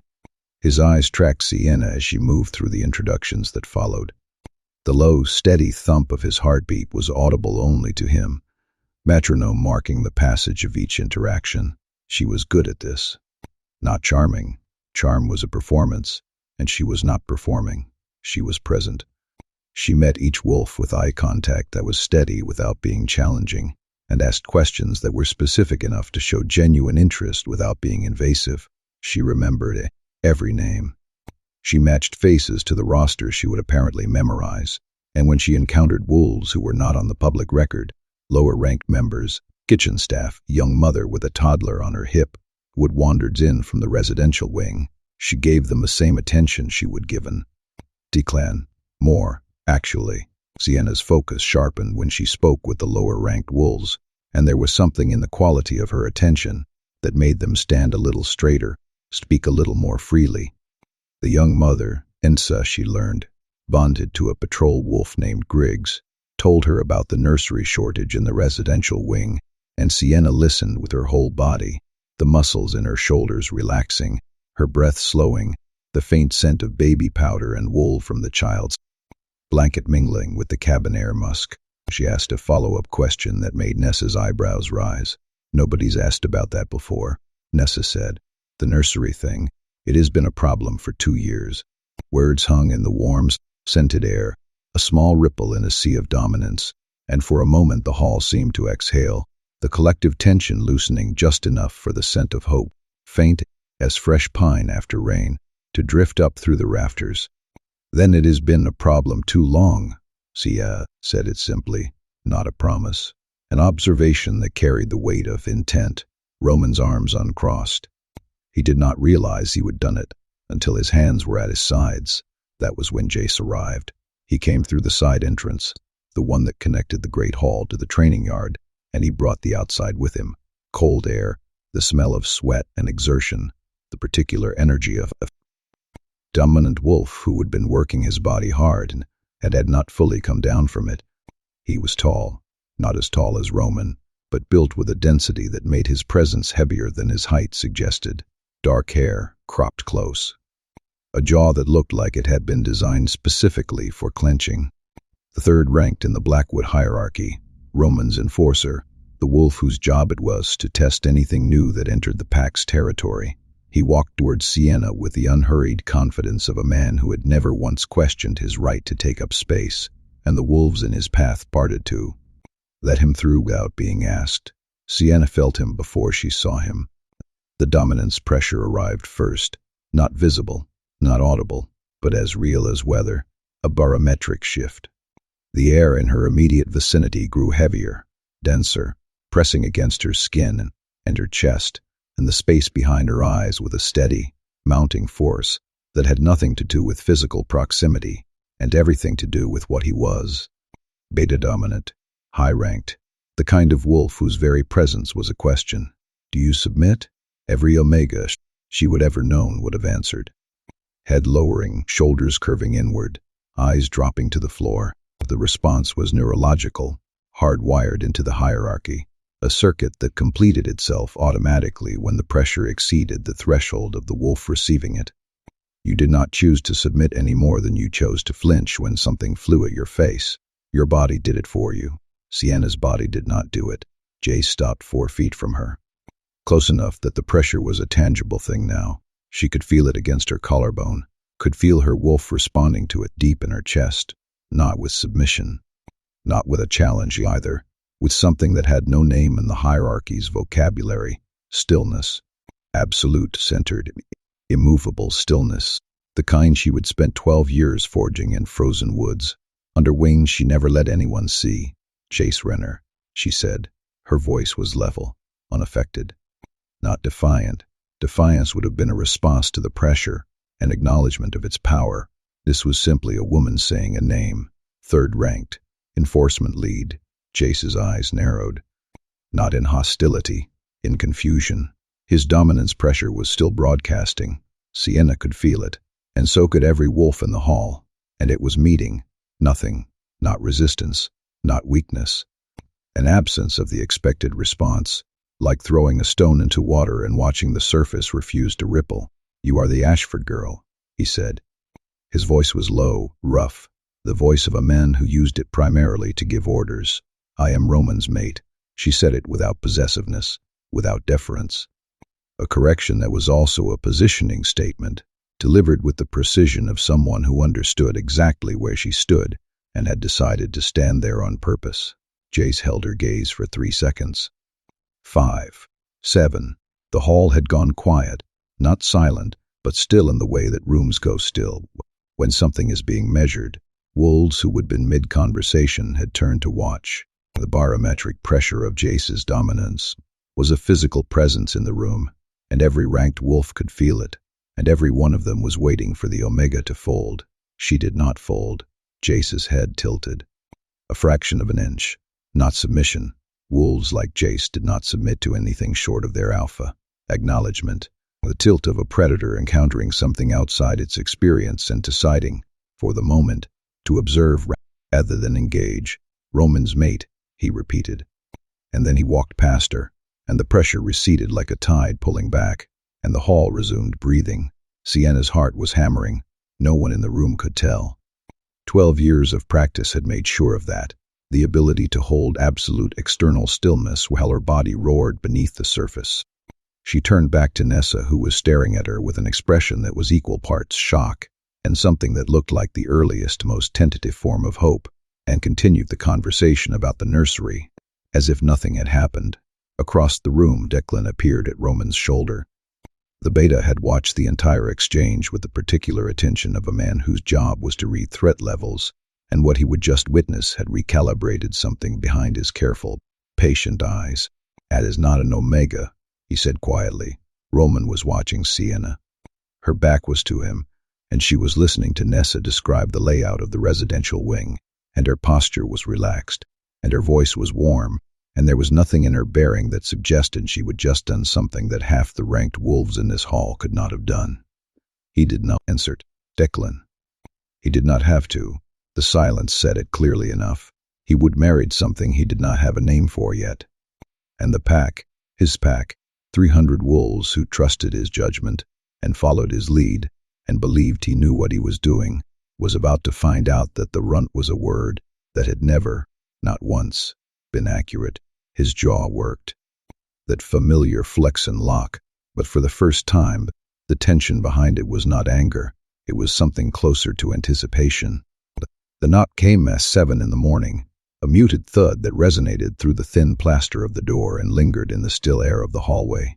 Sienna had been awake since 5, an old habit, the kind that lives in the muscle memory of someone who spent a decade being the first one up to start. The day's work before anyone noticed she existed. The pre-dawn darkness outside pressed against her window, a thin veil of night that was already starting to pale at the edges. She would make coffee in the small kitchen of the quarters. Roman had given her a proper room in the packhouse's residential wing, not a storage closet, not a corner. The kettle hissed and steamed, sending a thin ribbon of vapor up to mingle with the faint scent of pine that drifted in through the west-facing window. The coffee itself was bitter, the dark liquid steaming in a chipped mug that felt warm against her palms, the heat seeping through the ceramic into the skin of her fingers. A room with a window that faced west toward the tree line and curtains that someone had chosen on purpose. The curtains were a muted teal, heavy enough to muffle the sunrise, but light enough to let the first slant of gold spill across the floorboards. She had not asked to. She suspected Declan. The knock was 2 beats. Firm, unhurried, spaced with the particular rhythm of someone who expected doors to open for them, but had the discipline not to simply walk through. The sound reverberated once more, then faded, leaving a momentary silence that seemed to thicken the air. Roman stood in the hallway with the folder under his arm and an expression she had not seen before. Not guarded, not evaluating, something adjacent to uncertain, which on a man like Roman looked almost exactly like irritation if were not paying careful attention. His jaw was set, the muscles there tense enough to be felt through the thin fabric of his shirt. The folder crinkled softly as he shifted his weight, the paper inside rustling like dry leaves. Sienna was always paying careful attention. "Strategy meeting in an hour," he said. "Eastern border situation, Declan, Jace, the patrol leads, and Elena from logistics." He paused. The folder shifted under his arm, and she watched his fingers adjust their grip on it. A small, involuntary compression, the knuckles whitening for a heartbeat. "I want you there."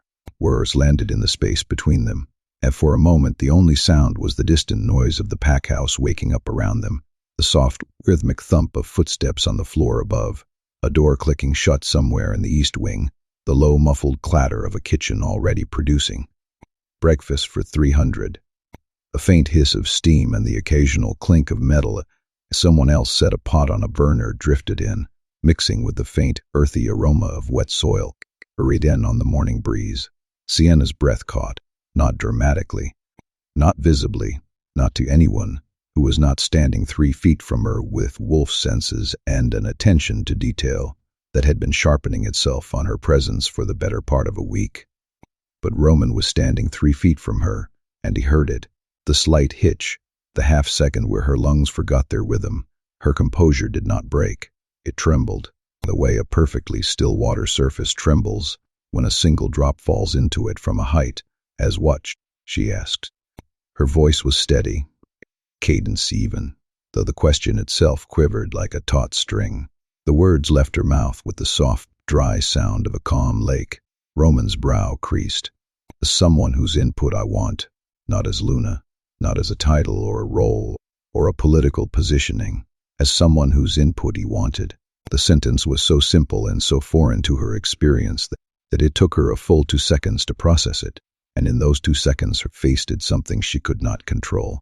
A softening around the eyes, a slight parting of the lips, the micro-expressions of a person encountering an unexpected kindness and not having the practiced response ready to cover it. She recovered. But he would seen it, and something in his chest, something he was not ready to examine, responded to that glimpse of unguarded Sienna, the way a compass responds to north. "I will be there," she said. The war room was on the ground floor of the pack house, behind a heavy door that smelled like decades of tension. The wood was dark, splintered in places, the iron hinges exhaling a faint metallic tang that clung to the back of the throat. Inside, a long table stretched across the room, scarred with use, deep gouges where elbows had leaned, a few burned edges from hurried coffee cups.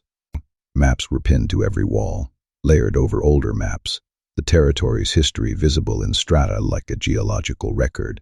The paper crackled under the weight of the pins, and the faint scent of ink in old vellum rose when the air brushed them. Light came from high, narrow windows that let in morning sun in sharp angles, cutting across the table in bright parallelograms that moved as the hour progressed, painting the worn wood in shifting gold and amber. Dust particles floated lazily in those shafts, catching the light like tiny, glittering fireflies. They were already seated when Sienna arrived.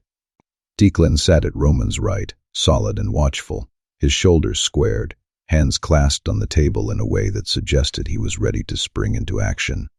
Jace lounged across the table, leaning back in his chair with the deceptive ease of a predator at rest, his eyes half closed, one ear cocked to the buzz of the overhead fluorescence.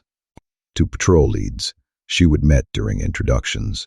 Cole, who ran the northern routes, his jaw set and his forearms marked with the faint scars of past scrapes, and Rhea, who managed the southern perimeter, with a quiet competence Sienna had immediately respected, her hair pulled back in a tight braid.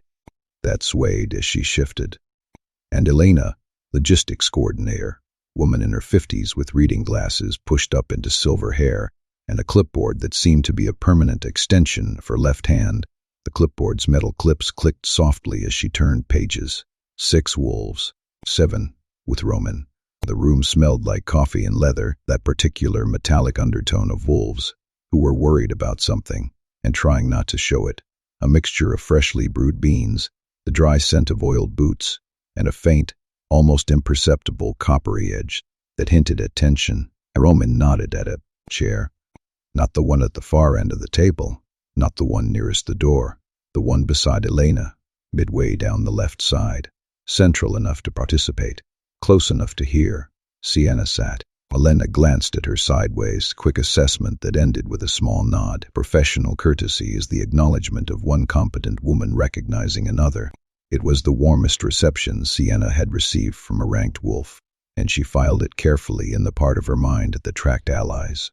The leather of the chair creaked under her weight, the cushion giving a faint, supportive give as she settled. Hargrove. Roman opened without preamble. His hands were flat on the table, fingers spread wide, the knuckles pressing into the grain. He spoke to the room the way a conductor speaks to an orchestra, with the assumption that everyone present knew their instrument. They had been pushing test patrols along the eastern ridge for 3 weeks. Small groups, 2 or 3 wolves, stayed just inside disputed territory, not enough to constitute a formal challenge. Enough to send a message. "They are probing," Jay said. His arms were crossed, the muscles in his forearms visible beneath his shirt, and his voice carried the gravel-edged certainty of a man who thought in terms of force. "Testing response times. Seeing how fast we rotate, that is the obvious read." Roman's eyes moved to Cole. "What are you seeing on the ground?"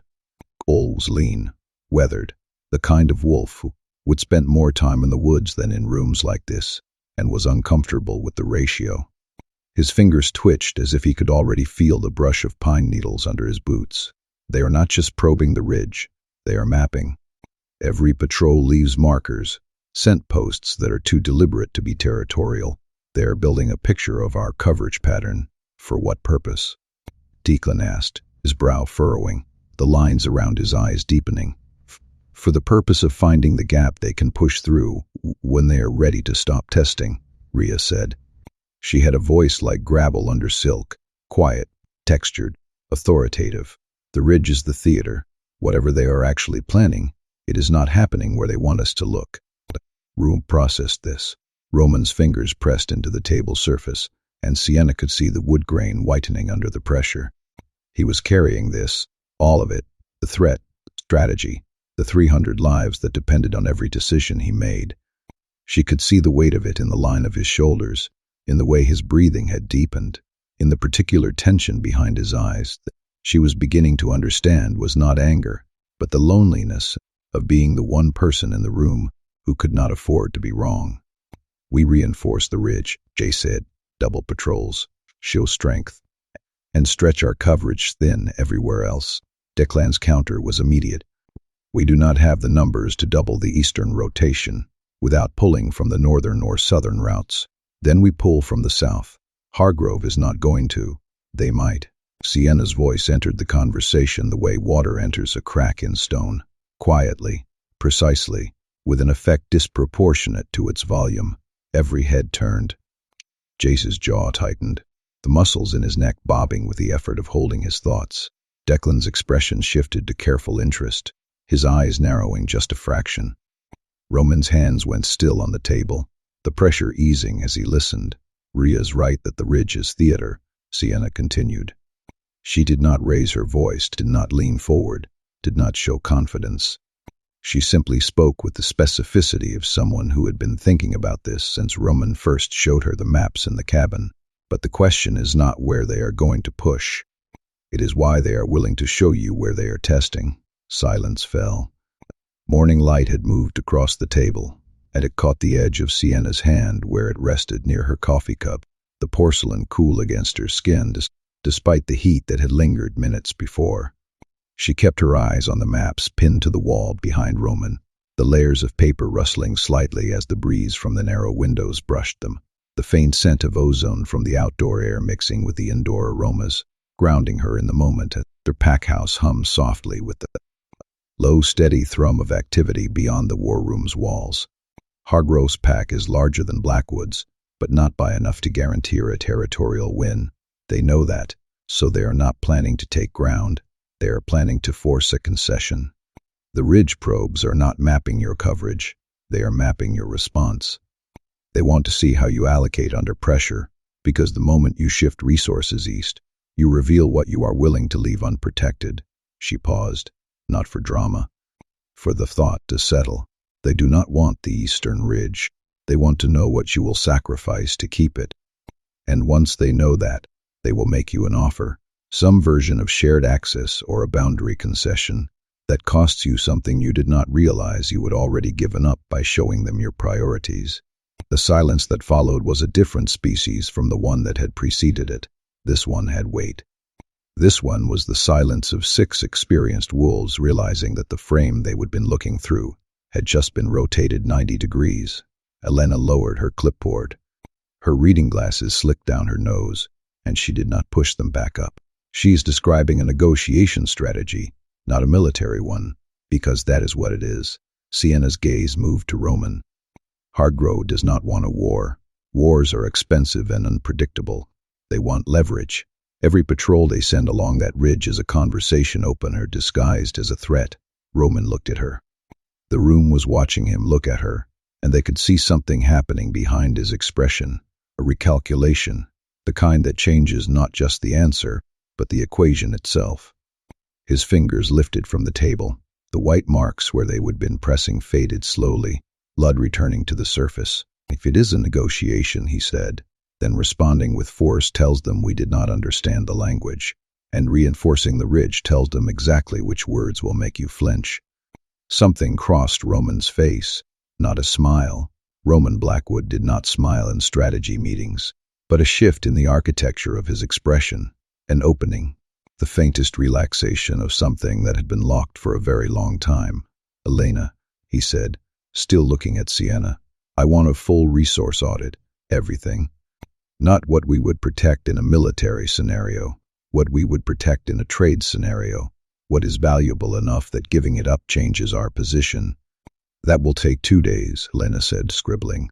Then it takes 2 days. He straightened. Jace, maintain current patrol rotation. No increase, no decrease. We stop reacting to theater. Rhea Cole, I want eyes on the southern perimeter, not because I think they will push there, but because I want to know what we would lose if they asked us to open it. Meeting adjourned.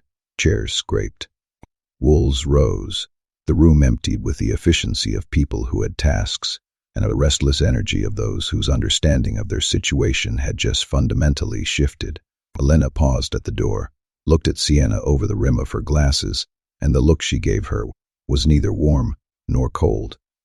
It was the look of a professional who had just identified another professional. Then they were alone. The war room with its maps and its scarred table, and its high, narrow windows where the morning light had turned to late morning gold, smell of cold coffee and warm wood, and the fading scent trails of wolves who had been sitting in these chairs, carrying their worry. Roman had not moved. He stood at the head of the table with his hands braced on the edge, and his head was bowed slightly, and the posture was so different from the alpha at command stance he would held during the meeting that it took Sienna a moment to recognize what she was looking at. Exhaustion, not physical. The kind that lives in the space between decisions. The kind that accumulates when every choice you make carries 300 lives on its back, and no one in the room can carry it with you, because the moment you share the weight, you admit the weight exists, and admitting the weight exists means admitting you might not be strong enough to hold it. How long? Sienna asked quietly. Roman's head lifted. How long what? How long have you been solving everything in this room alone? The question hung in the air the way her wings hung in the air, slowly, deliberately, with a presence that changed the quality of the space around it. Roman's jaw worked, that familiar motion. She was learning its vocabulary. This one was not anger or irritation or the clenching before a decision. This one was the muscle trying to hold back something that wanted out. Declan's good, he said, not answering. Deflecting with the precision of a man who had been deflecting that specific question for years. Declan's excellent, and he manages logistics and rank disputes and the daily operations of 300 wolves. And when the door closes on this room, you are the one still standing here. She did not move closer. Did not need to. I know what that looks like. I carried something alone for 12 years. Mine was smaller than yours, but the shape is the same. Roman looked at her. The war room was empty and quiet, and lit with the forgiving gold of late morning, and his hands were still braced on the table, and his shoulders carried a tension that predated their marriage by years. Decades, maybe. The weight of inheriting a pack. The weight of every decision that could not be taken back. The weight of being the answer to everyone else's questions while your own went permanently unasked. It is not the decisions. His voice was low, rough, not the command voice.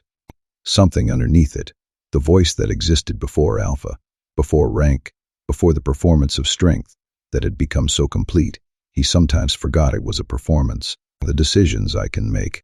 It is that I stopped, breathed. His fingers curled against the table's edge. After the meeting ends, when everyone leaves, there is this moment where the room is empty, and I am still standing here, and I know that whatever I decided it alone, and if it is wrong alone, Sienna finished. Roman's eyes closed. Just for a second. When they opened, something in them had shifted, not dramatically, not a transformation. A door that had been locked for a very long time was cracking open, not wide. Just enough for light to pass through. You do not have to carry it alone in this room anymore, Sienna said. I am not asking for a title. I am not asking for authority. I am telling you that I understand what it costs to hold something by yourself, and I am standing here, and I am not leaving. The late morning light moved across the table between them. Dust motes drifted through the bright parallelograms from the high windows, and the maps on the walls held the territory's history in layers, and the room that had been full of strategy and tension 5 minutes ago was now just a room with 2 people in it, who were very tired and very careful. Very slowly learning that being seen was not the same as being exposed, Roman straightened. His hands left the table. He reached for the whiskey that lived on the shelf behind his chair, a bottle that clearly served as the war room's unofficial closing ceremony, and poured 2 glasses without asking if she wanted one. He set hers on the table within reach, not next to his, not across the room, just within reach. Sienna picked it up. The glass was cool and heavy in her hand, and the whiskey caught the light and turned it amber, and she held it for a moment before drinking, because she wanted to remember this: the exact temperature of the glass, the exact quality of the light, the exact expression on the face of a man who just allowed someone into the room where he kept the weight. They drank in silence.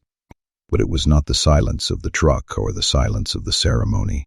It was the silence of 2 people who had run out of reasons to keep the walls up and were sitting quietly in the rubble, discovering that the air on the other side was easier to breathe than either of them expected.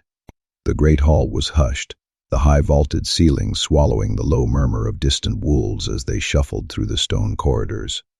A faint draft slipped in through the massive front doors, carrying with it a whisper of pine and the faint rustle of banners. She smelled her mother before she saw her.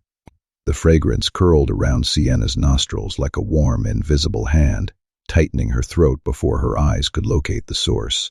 A soft golden light filtered through stained glass windows, casting flecks of amber across the polished floorboards. Jasmine and bergamot. The perfume floated in the air, a silken ribbon of scent that seemed to linger longer than the breath that sent it. A perfume that Elaine Ashford had worn every day for as long as Sienna could remember, applied each morning to the pulse points at her wrists and the hollow of her throat, with the precise, unhurried ritual of a woman who understood that presentation was a form of currency. The ritual was a choreography of fingertips against skin, the cool glass of the bottle catching the morning sun, as Elaine pressed the liquid into the soft flesh of her neck, each dab a quiet promise of control. The perfume's trail was a ghost that trailed behind her like a sigh. The scent preceded her through doorways, lingered in hallways after she would pass through, and settled into the fabric of furniture where she would sat. It seeped into the upholstery of the heavy oak chairs, clinging to the worn leather of the sofa, like a faint dusting of pollen. The house itself seemed to breathe with memory. Growing up, Sienna had known her mother's location in the house by tracking that scent the way prey tracks a predator, not out of fear, exactly, but out of the need to know which rooms were available, and which ones required her to be something she did not have the energy to perform. She remembered the way the hallway tiles felt cool beneath her bare feet, the faint thump of her own heartbeat echoing off the stone as she followed the perfume's invisible map. Now, the perfume reached her across the full length of the Blackwood Packhouse's great hall, carried on the draft from the opening front doors, and the effect on Sienna's body was immediate and involuntary. A shiver ran down her spine, the hairs on her arms lifting as if the scent itself were a physical touch. Her shoulders drew inward.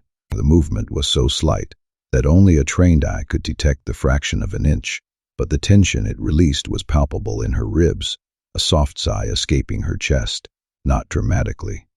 Her chin lowered, her jaw tightening in a quiet, self-imposed surrender. Her hands, which had been resting at her sides with the easy stillness she had been cultivating over 2 weeks in Blackwood territory, folded in front of her body. The cool air brushed against her palms, making the skin feel slick with a faint sheen of perspiration. A barrier formed, as familiar as a second skin, a habit, a position so deeply encoded in her nervous system that she did not feel herself assume it, any more than she felt herself blink. The quiet crackle of distant fire pits added a low, comforting hum to the room, underscoring the stillness of her pose. 2 weeks had stretched like a taut rope across her life. 14 days of standing straight in rooms full of wolves who were still deciding what she was. The air in the hall seemed thicker now, each breath a measured intake of cool, scented air that filled her lungs with a faint metallic tang.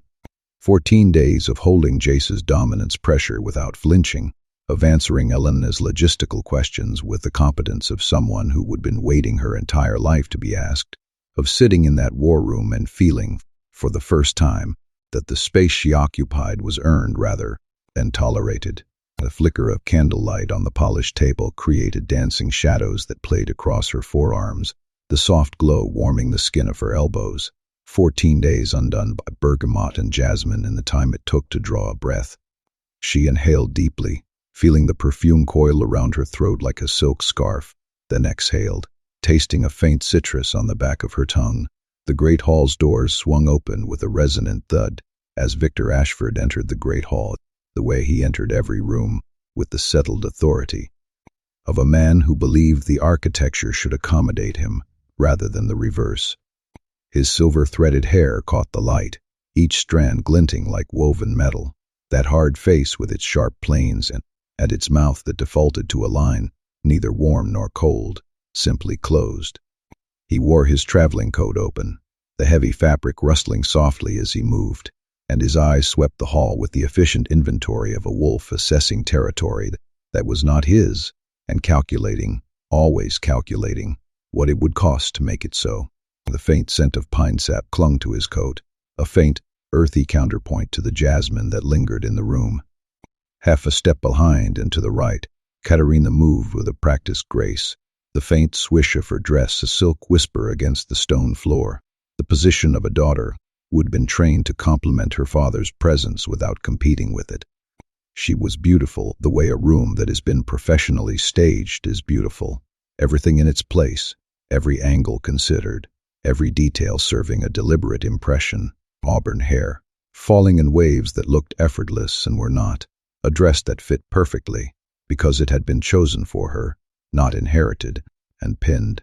The fabric brushed lightly against her skin, a cool caress that seemed to echo the composure she projected. When Katerina's gaze landed on Sienna, a subtle shift rippled through the room, like a feather landing on water. She saw Sienna, and her face transformed. The light caught the faint smile at the corners of her mouth, making it glint like polished amber. Sienna. The name arrived wrapped in warmth, in delight, in the performance of a sister who was overjoyed to see her sibling thriving. Katerina crossed the hall with quick, graceful steps and took Sienna's hands in hers, and her grip was firm, and her smile was radiant, and her eyes were doing the thing they would always done, looking at Sienna's face without quite seeing it. The contact of their palms was solid, the skin of Katerina's hand warm and slightly damp, grounding Sienna in the moment, the way you look at a mirror when you are checking your own reflection. Look at you. The Blackwood territory suits you. Does not it suit her, Mama?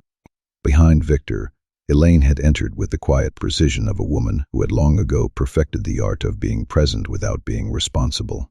Soft thud of her boots on the stone was barely audible over the low murmur of conversation. She was still beautiful at 53, the kind of beauty that had been maintained rather than preserved, tended like a garden that produces flowers for other people's benefit. Her eyes found Sienna, and the smile she offered was small and correct, and touched nothing behind it. You look well, Sienna, the words floated out. Gentle exhale that seemed to carry a faint trail of lavender from the faint perfume she wore. 3 words. The same 3 words Elaine had used when Sienna recovered from a fever at 11, when she would completed a particularly grueling week of omega shifts at 15, when she would walked out of those ceremony doors in a borrowed dress 3 weeks ago. You look well. The all-purpose acknowledgement of existence that required no follow-up, invited no conversation, and communicated with surgical efficiency that the speaker had fulfilled her obligation to notice and was now free to move on. Thank you, Mama. Sienna heard her own voice and did not recognize it. Smaller, softer, the vowels rounded down and the consonants muted. The voice of a woman who had spent 28 years calibrating her volume to the precise frequency that could be heard without being listened to. She would have been speaking differently in Blackwood territory, not louder, but fuller, her words carrying the weight of someone who expected them to land. Now that voice was gone, replaced by the original, and the replacement happened so seamlessly that she did not feel the switch. But someone else did. Roman stood near the stone pillar at the hall's eastern edge, the same position he would taken during Sienna's first day with the pack.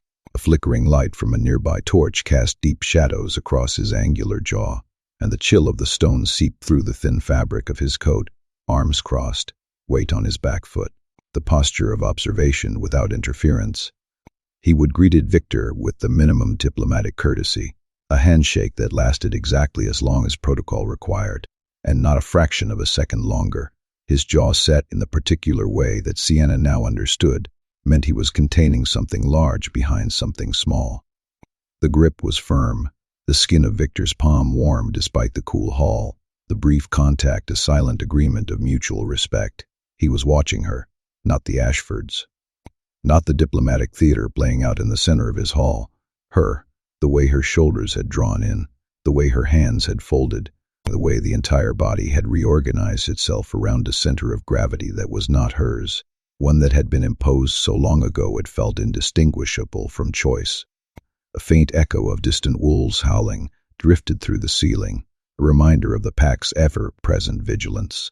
Dinner was served in the private dining room, a smaller space off the great hall, intimate enough for conversation, and enclosed enough that the pack would not witness whatever played out between the families. The heavy oak doors closed with a solid thud, muffling the sounds of the hall and creating a cocoon of soft amber light. The table sat 8. Victor took the head without being invited to, a maneuver so practiced and so confident that by the time anyone registered it, sitting anywhere else would have been the confrontation. Roman took the opposite end. Declan and Katerina filled the middle on one side, Sienna and Elaine on the other side. The polished surface of the table reflected the candlelight in a wavering glow, each flame casting tiny halos that danced across the faces of the diners. The food was good. Elena had coordinated the kitchen personally, and the meal arrived in courses that were dignified without being ostentatious. Roasted game, root vegetables glazed with honey and thyme, fresh bread that filled the room with a warmth that had nothing to do with the conversation happening above it.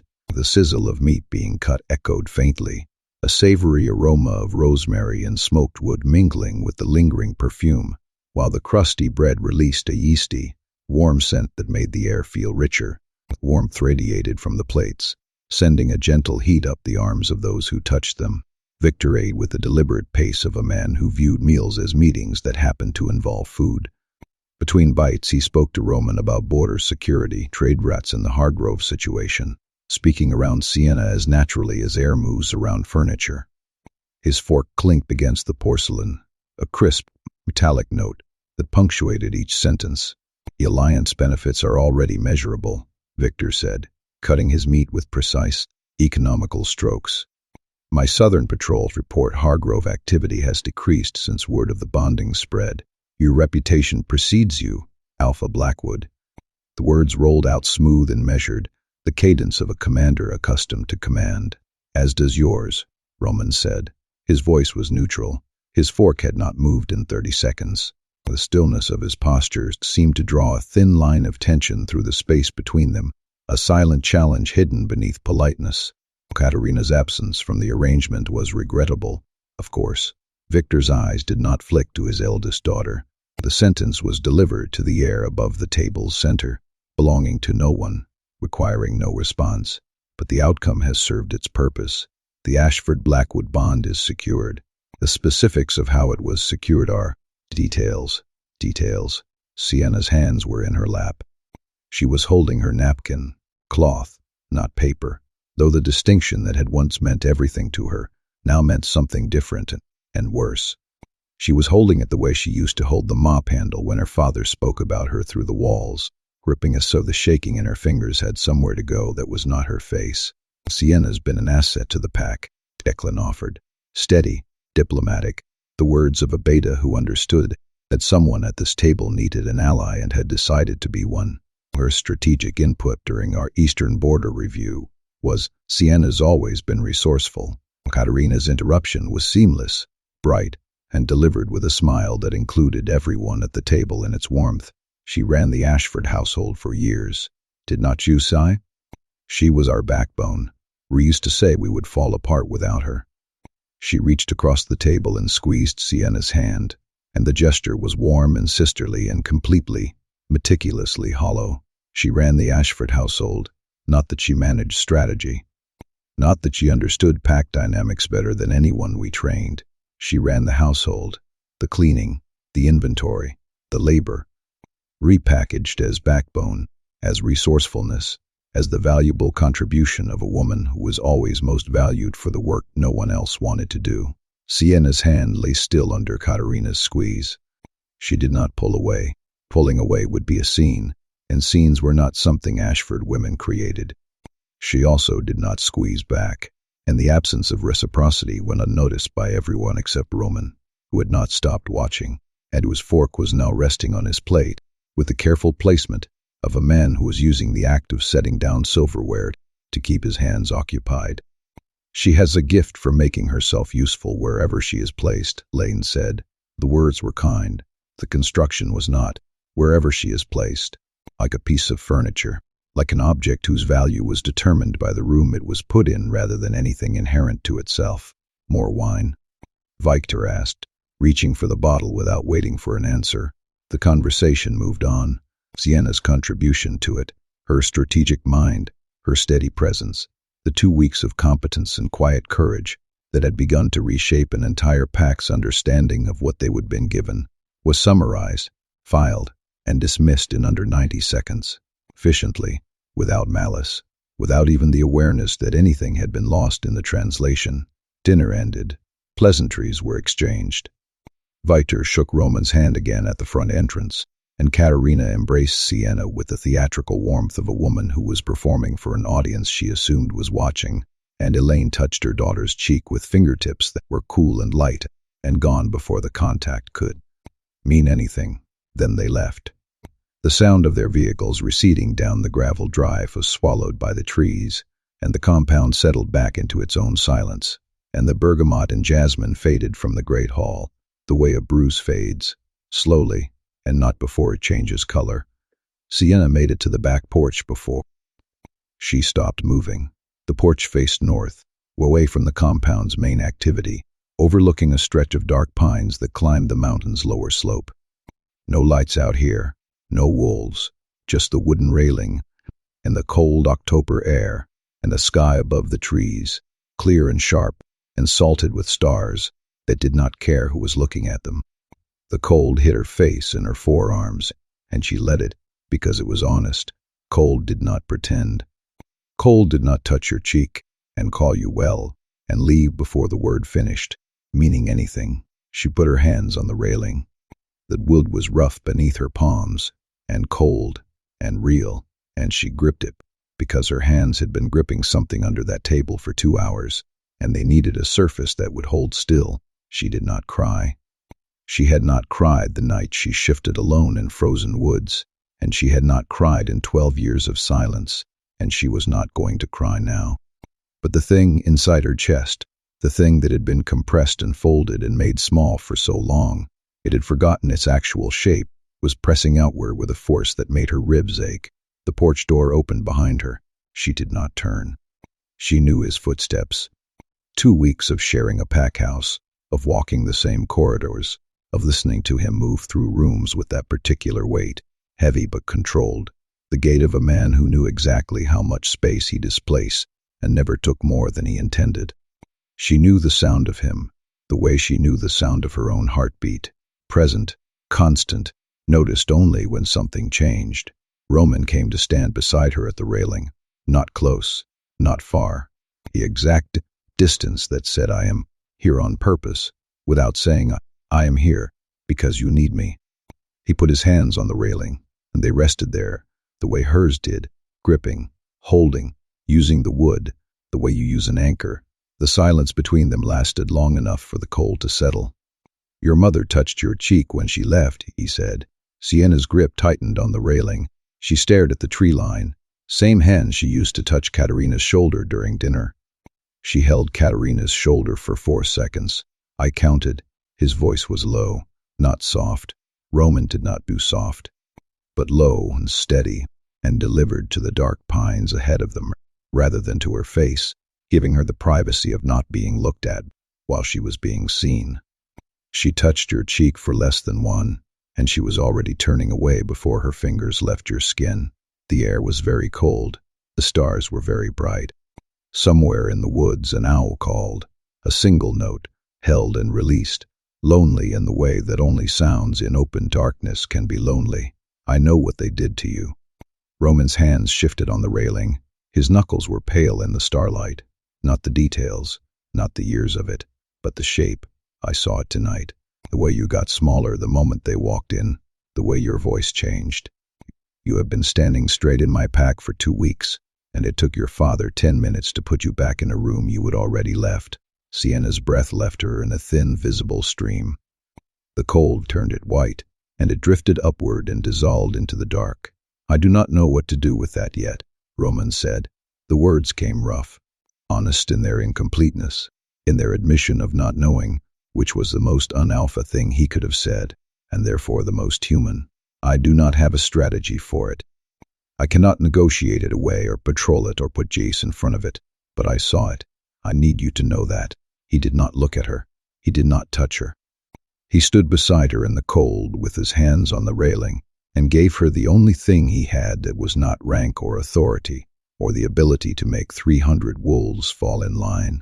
Witness, the simplest thing. The thing no one had ever given her. I saw it. Sienna stood in the cold for a long time after he said it. The railing was rough under her hands, and the stars were sharp overhead, and the mountain air smelled like pine and frost, and the distant clean absence of bergamot. When she finally spoke, her voice was her own again. Not the small one, not the Ashford one, the one she had been building, week by week, in this territory that was slowly, against all expectation, becoming something she could stand straight inside. "Thank you," she said. 2 words, and they cost her more than anything she would said since the night she would shown him her wings, because thank you meant I believe you saw it. And believing someone saw you meant trusting that the seeing would not be used against you. And trust, for a woman who had learned at 6 years old that cloth napkins were not for her, was the most dangerous shift of all. Roman nodded once. That slow, weighted nod she was learning, one that carried more than words and bore it quietly. They stood on the porch in the cold and the dark, not touching, not speaking, breathing clouds of white into the night air, while the stars burned on without opinion. And the space between them, that space that had been hostile, then careful, then warm, became something else entirely. Safe, not because the danger was gone, but because for the first time she was not facing it alone. The Hargrove wolves arrived at noon, and they brought the wrong scent with them. Sunlight slanted through the high, narrow windows of the Blackwood war room, throwing thin blades of amber across the polished oak floor. The air inside was cool, tinged with the faint, metallic tang of old blood, and the evergreen smell of sap seeped into the stone walls from the surrounding forest. As the delegation crossed the threshold, the soft thud of their boots on the wood mingled with the distant whisper of wind rattling the shutters, while a subtle, lingering perfume of travel dust clung to their cloaks like a second skin. Sienna noticed it, for anyone else in the room, a particular quality beneath the expected markers of foreign pack and travel dust, and the sharp, deliberate, dominant scent that alpha wolves wore like cologne to negotiations. She inhaled through the narrow nostrils of her own wolf-shaped mask, feeling the cool air brush the inside of her throat. Something underneath, sour, thin, the olfactory equivalent of a smile that does not reach the eyes. Fear, buried deep and managed well, but present. Wolves who were afraid of something they would come here to hide. The scent curled around the base of the doorway like a low hum, a tremor in the heavy, pine-laden atmosphere that prickled the hair on Sienna's forearms. Callan Hargrove entered the Blackwood war room the way a blade enters a sheath, smoothly, precisely, with an awareness of every edge. The heavy oak door swung open with a muted sigh, and a gust of cooler air brushed his fur-lined coat, stirring the faint incense of cedar that clung to the room's corners. He was younger than Sienna expected, mid-30s, with the kind of face that aged in angles rather than lines, sharp cheekbones, and a jaw that tapered to a point that made his expressions look deliberate even when they were not.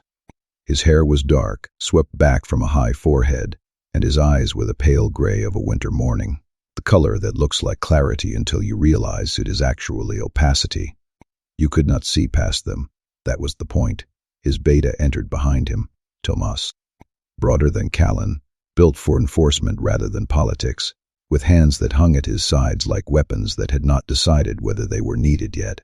The muscle in his forearms rippled faintly under the scar-stained leather gauntlets, and the slight shuffle of his boots on the floor sounded like a low-grade thunder, a reminder of his readiness to strike. A third wolf followed, a woman Sienna did not recognize, mid-40s, carrying a leather portfolio with the practiced grip of someone who would carry documents into rooms designed for damage before. A soft, almost imperceptible click of metal clasps echoed as she lifted the case, and the smell of worn leather and faint tobacco drifted from its seams. 3 wolves. Not the full delegation. A formal territorial challenge warranted. A strategic choice, small enough to suggest this was a conversation, not a confrontation. Large enough that the conversation had teeth. Roman stood at the head of the war table, the massive slab of dark walnut scarred by years of carved symbols and the occasional splash of oil from forgotten battles. His shoulders were broad, his presence a low-frequency vibration that seemed to hum through the polished surface. Dick leant to his right, his boots planted firmly on the floor, eyes narrowed like a hawk's. Jace to his left, and if Jace's posture had been any more tightly coiled, he would have been vibrating. His hands rested on the table, knuckles white, as though he were ready to spring. Rhea and Cole flanked the far end, patrol leads whose presence communicated that the territory under discussion was actively defended by wolves who knew it better than anyone in the room. A faint rustle of their coats and the occasional crackle of a distant fire in the hearth behind them added a low-pulsing backdrop to the scene. Sienna sat in the chair she would occupy during the Eastern Border Review. Midway down the left side, Elena's usual spot, though Elena was not present. This was not a logistics meeting. The chair creaked under her weight, the leather worn to a soft patina that molded to her spine, sending a faint ache through her lower back that reminded her she was still very much present. Roman had looked at Sienna before the Hargrove delegation arrived, and said nothing, which at this point in their shorthand meant stay. She withstayed. Callan's eyes found her as he took his seat across the table. A brief inventory, quick, clinical, the assessment of a wolf cataloging every element in the room and ranking them by threat level. She watched herself register as low priority, a footnote. The bonded mate who had been brought along as decoration or courtesy, seated away from the power positions, small and quiet in a room full of dominant wolves. The faint scent of rain-damp fur clung to her collar, and the subtle tremor of her whiskers hinted at the tension coiled beneath her calm exterior. She let him think it. She would been letting people think it for 28 years. Alpha Blackwood. Callan's voice matched his face, sharp, controlled, carrying the particular timbre of a man who would learn to use silence as punctuation. He settled into his chair with the ease of someone who felt entitled to comfort, regardless of whose furniture he was sitting in. The leather cushion gave a soft sigh under his weight, the faint scent of pine resin from the chair's backrest mingling with his own faint musk. I appreciate the hospitality. Your territory is well maintained. The pause before well maintained carried a weight that everyone at the table heard. Not a compliment, a measurement. A low, steady tick of the ancient clock on the wall seemed to grow louder, each second a drumbeat in the charged atmosphere. You have been maintaining it yourself, along our eastern ridge, Roman said. No preamble, no diplomatic warmth. His hands were flat on the table in front of him, and his voice was the command voice, level, unhurried, and containing the implicit promise that the next thing out of his mouth could be significantly less civil. 3 weeks of test patrols. I am curious what you have learned. Callan's smile was a technical achievement. It involved the correct muscles in the correct sequence and produced the correct shape, and it communicated absolutely nothing. The faint creak of his jaw as he smiled sent a ripple through the thin layer of sweat on his brow. Mutual security assessments. The disputed zone benefits neither of us. Unmonitored. Surely your patrol leads have reported that the activity was observational, not aggressive. My patrol leads reported scent markers placed at strategic intervals along routes that correspond to our coverage gaps. Roman did not blink. That is not observation. That is cartography.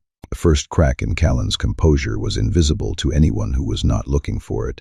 A micro-tension in his fingers, where they rested on the table as edge, the nails digging into the wood like tiny claws. A fractional shift in his breathing pattern.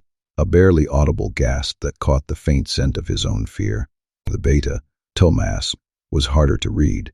His face had the flat, practiced blankness of an enforcer whose job was to not react, but his scent shifted. That sour undertone rose by a degree, curling up his nostrils like a warning flag. The disputed zone has been ungoverned for 3 years, the woman with the portfolio said. Her voice was steady, professional, the delivery of someone who had been briefed and was executing a script. She opened the portfolio and withdrew a document, a map Sienna could see from her angle, with boundary lines drawn in red ink that did not match the ones on Roman's wall. The paper crackled softly, the fresh smell of ink filling the space between the muted pine scent of the room. Our proposal is a shared governance model. Joint patrols, split resource access, mutual defense obligations. The details are outlined here. She slid the document across the table. The sleek surface of the walnut caught the faint glint of the overhead lanterns, and the paper whispered as it brushed the wood. Roman did not look at it. Your proposal assumes the disputed zone is equally claimed, he said. It is not. The northern 2/3 have been Blackwood territory for 4 generations. A boundary shift happened 12 years ago under my father's administration, during a period when Blackwood resources were allocated to the Ashford conflict in the south. Exactly. Callan leaned forward. The movement was slight, controlled, but it changed the geometry of the room, bringing his dominance closer to the table's center, pressing it into the space the way Jace had pressed his into the great hall the day Sienna arrived. The faint scent of his own breath, warm and tinged with pine, brushed his nostrils as he inhaled. The boundary shifted because Blackwood could not hold it. The zone has been ungoverned since. Our presence there is a stabilizing force, not an incursion. We are offering partnership, not challenge. You are offering to formalize an occupation and call it cooperation, Sienna said. The room recalibrated. Every head turned. Callan's pale eyes found her again. And this time the assessment was different, sharper, more attentive. The recalculation of a wolf who would dismissed a piece on the board and was realizing it had moved while he was not watching. The faint hum of the ventilation system seemed to swell, as if the very walls were leaning in to listen. The boundary document your associate presented uses the 12-year-old line, Sienna continued. Her voice was even, carrying no more weight than it needed and no less than it deserved. Not the original boundary, not a compromise position. The line that was established during a period you have just acknowledged was an anomaly in Blackwood's territorial history. You are not proposing shared governance of disputed land. You are proposing that an accidental concession become a permanent one, and you are framing it as generosity. Callan's smile remained. But the machinery behind it was working harder now, visible in the tension around his eyes, the slight narrowing that said recalculating. Tomas shifted in his chair, a first voluntary movement the beta had made since sitting down, and it was telling, a physical discomfort that his training could not quite suppress. The leather strap of his belt creaked as he adjusted his weight, a subtle sound that cut through the heavy silence. The boundary line is a starting point for negotiation, the woman with the portfolio said, smooth, professional. But her hand on the portfolio zesh had tightened, the leather biting into her palm, the faint pressure audible in the slight tremor of her voice. Starting points reveal intent, Sienna said. Yours reveals that you expect Blackwood to negotiate from a position that is already a concession, which means every compromise reached from that starting point moves the line further in your favor. Callan opened his mouth to respond, and that was when it happened. Not consciously, not deliberately, not anything Sienna chose or controlled or even felt coming. The tension in the room had been building, the alpha dominance pressing against the walls, the lies accumulating in the air like layers of paint over rot. The performance of diplomacy stretched thin over the machinery of manipulation, and something inside her responded to the weight of it. The weight. The body responds to pressure at depth. Something opened. The air in the room changed, not the temperature, not the scent, the quality, as if a pane of glass that no one knew was there had been lifted from in front of everything. The colors in the room did not change, but they seemed more honest. The shadows in the corners seemed more accurately placed. The light from the high windows fell across the table, and it was just light, but it felt stripped of something, a varnish, a softening filter, an invisible layer of tolerance that had been making the room's lies possible. Sienna felt it in her shoulder blades, a warmth spreading outward, the faintest pressure formation, not the wings, not fully, not the slow, deliberate unfolding that had filled the cabin with light and mist and truth. Just the beginning of it. the first breath of something that wanted to exist. Callan stopped mid-word. His mouth was open. The sentence, whatever diplomatic pivot he would been constructing, died between his teeth, his brow furrowed, not in anger, not in suspicion, in confusion.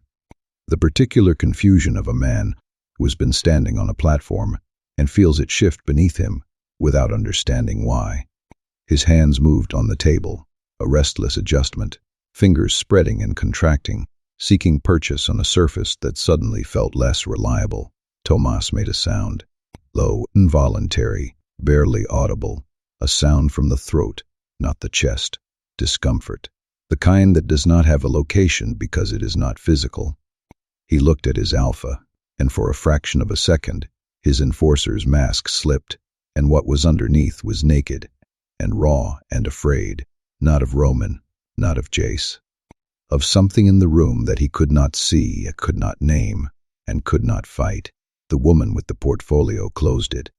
The movement was sudden, almost convulsive, her fingers snapping the leather shut, as if the documents inside had become something she did not want exposed. She did not look at them. She was looking at the table's surface with the fixed attention of someone trying very hard not to look anywhere else. Across the room, Roman saw it, not the air changing, not the discomfort rippling through the Hargrove wools like current through water. He saw the faint shimmer behind Sienna's shoulders, barely there, barely visible, a suggestion of gold in the war room's morning light that could have been a trick of the windows or the dust motes drifting through the sun's angles. But it was not a trick. He knew what it was. He would seen it fully formed in a firelit cabin, and even this fragment, this whisper of what lived behind her stillness, was enough. His heartbeat adjusted. One beat faster, then controlled. His face showed nothing. He leaned forward. Callan. Roman's voice cut through the altered air with the precision of a man who had been waiting for exactly this opening without knowing it was coming. Your proposal assumes Blackwood needs a partner in the disputed zone. We do not. What we need is for Hargrove patrols to withdraw to the 12-year line, which you have just conveniently mapped for us, while we reassess the original boundary at our discretion. Callan's mouth worked. The words that came out were slower than they should have been, less certain, stripped of the diplomatic lacquer that had coated everything he would said since walking through the door. That is, the zone requires Blackwood attention, which it will receive. What it does not require is a governance model that legitimizes 3 weeks of unauthorized surveillance. Roman straightened, his hands lifted from the table, palms down, fingers spread, the gesture of a man closing a negotiation rather than continuing one. You have 48 hours to pull your wolves back to the line your own document identifies. After that, we treat any Hargrove presence in the zone as an incursion rather than an observation, and we respond accordingly. The room held its breath. Callan's jaw was tight. Tomas was staring at the table as if it contained instructions he desperately needed. The portfolio woman's hands were flat on the leather cover, pressing down, holding something shut.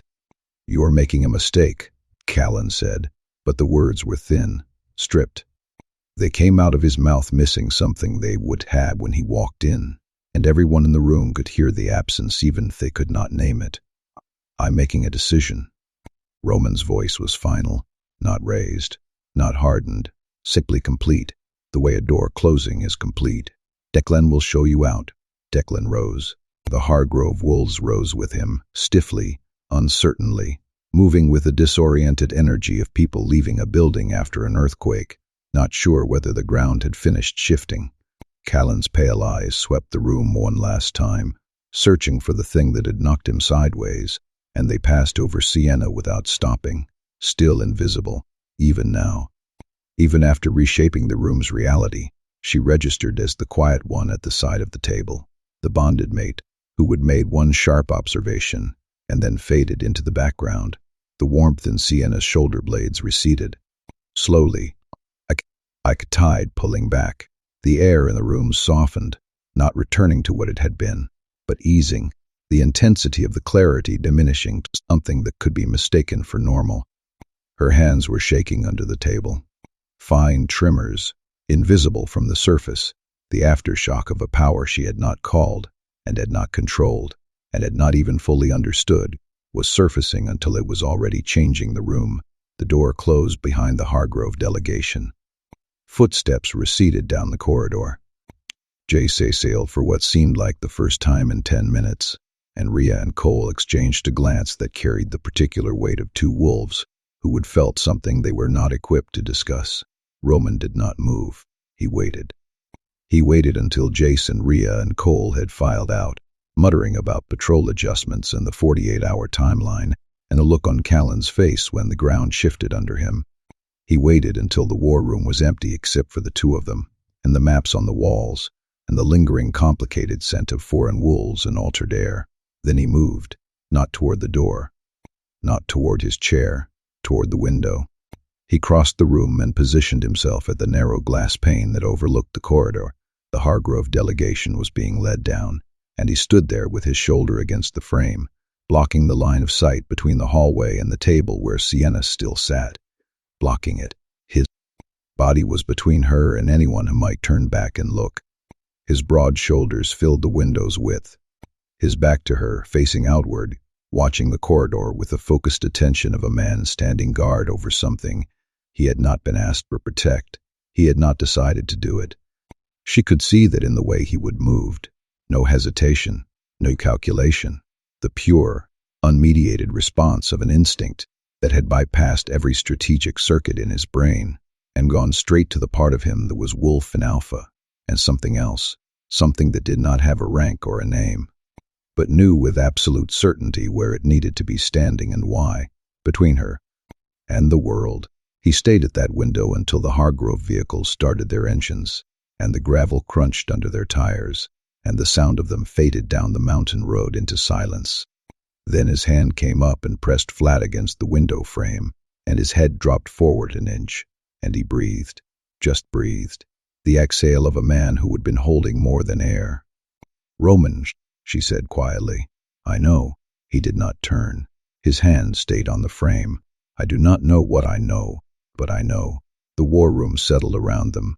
The maps held their positions on the walls. The table still carried the ghost pressure of hands that had gripped it, and the chairs still held the shapes of wolves who had sat in them carrying lies that had come unraveled without anyone understanding how.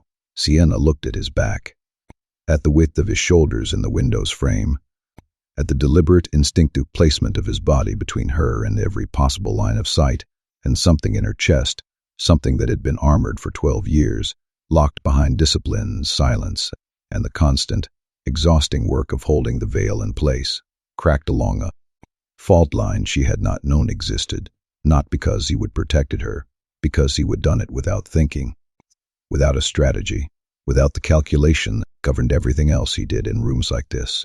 He would just moved, and he would move toward her. Roman did not take her to the war room. He led her down the narrow corridor that slipped behind the great hall, a passage she had never trodden before. The stone walls, slick with a thin film of dampness, pressed in on either side, their rough, uneven surfaces catching the faint, amber glow that filtered in from the torches lining the main hall. The air here was warm and still, a heavy breath of the building's interior that clung to her skin, carrying the faint scent of baked bread and the musk of centuries-old stone, rather than the sharp, drafty chill that leaked through the public doors. Roman's stride was long but unhurried, each step purposeful, the soft thud of his boots echoing in the tight space, like a muted drumbeat. He moved with the intensity of a man who had chosen a destination and was racing against a shape-shifting threat, his shoulders set, his jaw tight, his eyes flickering forward, as if measuring how far the darkness could travel before it vanished. At the end of the passage stood a heavy door, its dark wood swollen with age, the grain deep and black as night. A brass lock protruded from its center, and when Roman turned the key, it clicked with a crisp, decisive sound, like the punctuation mark at the end of a sentence. He pushed the door open, sighing on ancient hinges, and she stepped through. The room that received her was unmistakably his, not because of any overt decoration, but because the air itself bore his scent. The clean, resinous tang of cedar mingled with a faint, lingering whiff of smoke, and the subtle, constant warmth of a body that had spent countless hours in that space. It was the smell of a man who had lived in the heat of decisions that kept 300 lives from unraveling, a fragrance that seemed to settle into the very fibers of the heavy curtains and the worn carpet. The desk dominated the space, a monolithic slab of wood so dark it seemed to swallow light. Its surface was a map of history, deep scratches where hurried paperwork had been thrust aside, faint ring stains where glasses had rested in moments of distraction, and a shallow groove near the left edge, where Roman's thumb had rubbed for years, carving a quiet testament to endless contemplation. 2 chairs faced the desk, their leather seats worn smooth by countless occupants. Behind it, a tall, mullioned window looked northward, framing the same line of ash-laden trees she had watched from the porch the night her family had left, their stelical branches stark against a bruised twilight, reminders of a past that had shrunk her to something smaller than she had been. Roman closed the door behind them. The lock fell into place with a final, resonant thunk, sealing them inside a space that suddenly felt sharply private, different from the cabin's enforced proximity and the war room-esque clinical enclosure. This was a chosen closeness, a deliberate barrier. "I need this door closed, and I need you on this side of it." The implication hung thick in the air, as palpable as the low hum of the building's old timbers settling around them. He did not sit behind the desk. Instead, he leaned against its front edge, half sitting, his forearms planted on either side of his thighs, hands gripping the wood as if it might steady the storm inside him. His head was slightly bowed, the line of his neck taut, the posture of a man who, for once, was not in command of the moment, but was searching for the part of himself that could become that command. The faint scent of his cologne, spiced sandalwood, mixed with the cedar, drifting up to brush the back of her throat. Sienna stood near the door, a 3-foot ribbon of charged air stretching between them. The building seemed to hold its breath, the distant clatter of a furnace and the soft, rhythmic creak of ancient beams settling like a sigh. "What happened in that room?" he said. Not a question. A beginning.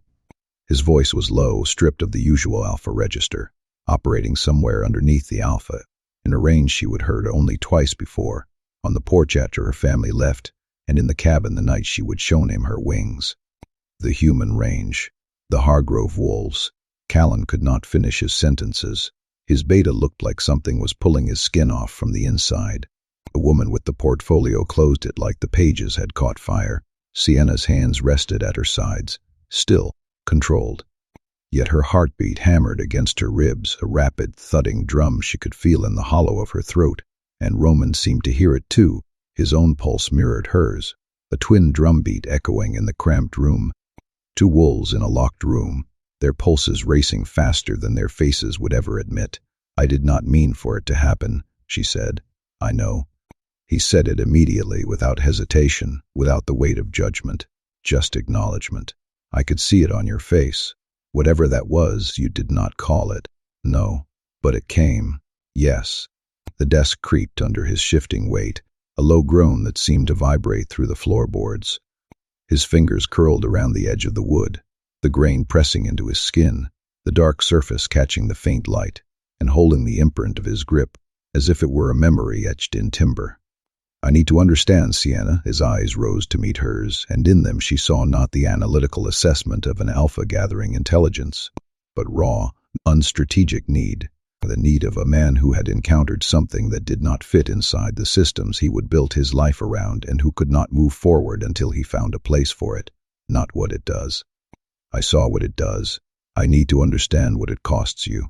The question landed somewhere deep, below the discipline, below the 12 years of control and silence, and the constant, exhausting labor of holding something infinite inside a body that everyone had decided was small.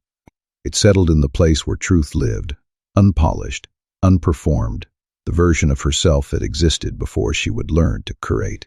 She moved to one of the chairs facing the desk, the leather cool against her fingertips, and sat down. Not because her legs were unsteady, though they trembled like thin reeds in a wind. She would not have given them that concession. She sat because this conversation demanded a seat, a physical acknowledgement that what she was about to say carried weight that should not be borne standing. "I was 16, she said. The first time, Roman was still, not the performative stillness of an alpha holding court, but the stillness of someone listening with his entire body. His shoulders relaxed, his breathing slowed, the faint scent of his cologne mingling with the cedar and settling into the space between them. The shift came late. Everything about me came late, according to my family. Walking, talking, the wolf, all of it delayed, all of it evidence that I was exactly what they said I was. But the wolf was not late because I was weak. She paused, letting the words hang like thick fog. Her fingers found the arm of the chair. The wood was smooth under her touch, worn by other hands in other moments. It was late because it was something they did not have a category for. And whatever part of me that was wolf knew, instinctively, before I had any conscious understanding, that what it was should not emerge until I was alone. The woods, Roman said. North of Ashford territory. She looked at him, a question without a word. You mentioned the northern boundary when you showed me the creek bed on the maps, the way you talked about it, the specificity. It was not strategic knowledge. It was personal. His jaw worked, that familiar flex of muscle tightening beneath his skin. You trained out there, alone. Every night I could get away. For 12 years, she let that number sit in the room. A heavy stone dropped into a still pond. 12 years, 4,000 nights, give or take, slipping past perimeter patrols and boundary markers into frozen woods, where the only witness was the dark, the crunch of pine needles underfoot, the bite of icy air on her cheeks. At first, because I was terrified. The wings, I did not know what they were. I did not know what I was. There is nothing in Ashford lore, nothing in any pack history I could find, and I looked Roman. Every book in my father's study, every record in the pack archive, I cleaned those rooms. That was my access. I read everything I could reach while I was on my knees scrubbing floors, and there was nothing. Whatever I am, someone made sure it was not written down. Roman's expression shifted. The need was still there, but beneath it a slow gathering darkness rose, a storm cloud of anger on her behalf, arriving late and building quietly the way mountains gather clouds before a thunderhead. So I trained alone. I taught myself to control the shift, to call it and release it and hold it steady, and I taught myself to hold the wings back. Her voice was even, but the evenness cracked at the edges, the micro variations in her breath betraying the strain. He could hear it in the way she exhaled a fraction shorter than the sentence required. That is the part people would not understand. The shift is instinct. The wings are something else. They want to exist. Holding them in place is like, imagine holding your breath, not for seconds, for years. Every moment of every day, you are actively choosing not to exhale, and the longer you hold it, the more pressure builds. And you can never stop concentrating, not completely, because the moment you stop, it comes out. He finished, his voice rough, a rasp that seemed to scrape the wood of the desk. Like in the war room, she nodded slowly, the motion deliberate, the muscles in her neck tightening, the tension in that negotiation, the lies stacking up, the dominance posturing, created a kind of pressure that my control was not built for. I have spent 12 years holding the veil in place around people who ignored me. I never had to hold it in a room where I was paying attention, and the stakes were real and She stopped. The sentence had a destination she had not planned to arrive at, and she could feel it pulling her forward, and the vulnerability of where it led made her fingers tighten on the chair's arm. And you what? Roman's voice was quiet, not pushing, waiting. The patience of a man who had learned, slowly and against his own nature, that the important things arrived on their own schedule. And I cared about the outcome, she said it simply, without performance. But the simplicity was the thing that made it devastating, because what she was saying underneath the words was, I have spent 12 years in a world where nothing that happened in a room mattered to me. After all, I did not matter to the room. And then I was in your war room, and it mattered, and I could not hold the veil because, the first time, the room was mine too. The silence that followed was long. The office held it the way the building held heat, in the stone, in the bones, in the accumulated weight of the structure itself. The marriage, Roman said, and then stopped. His hands left the desk's edge, and he crossed his arms, and then uncrossed them, and the indecision of the gesture was so unlike him that Sienna felt something in her chest shift at the sight of it. Roman Blackwood, who decided things the way weather decided things, completely, irrevocably, without committee, standing in his own office, unable to find a position for his hands. "You do not have to," she said. "I do." He found the desk's edge again, gripped it. "The marriage was not about you.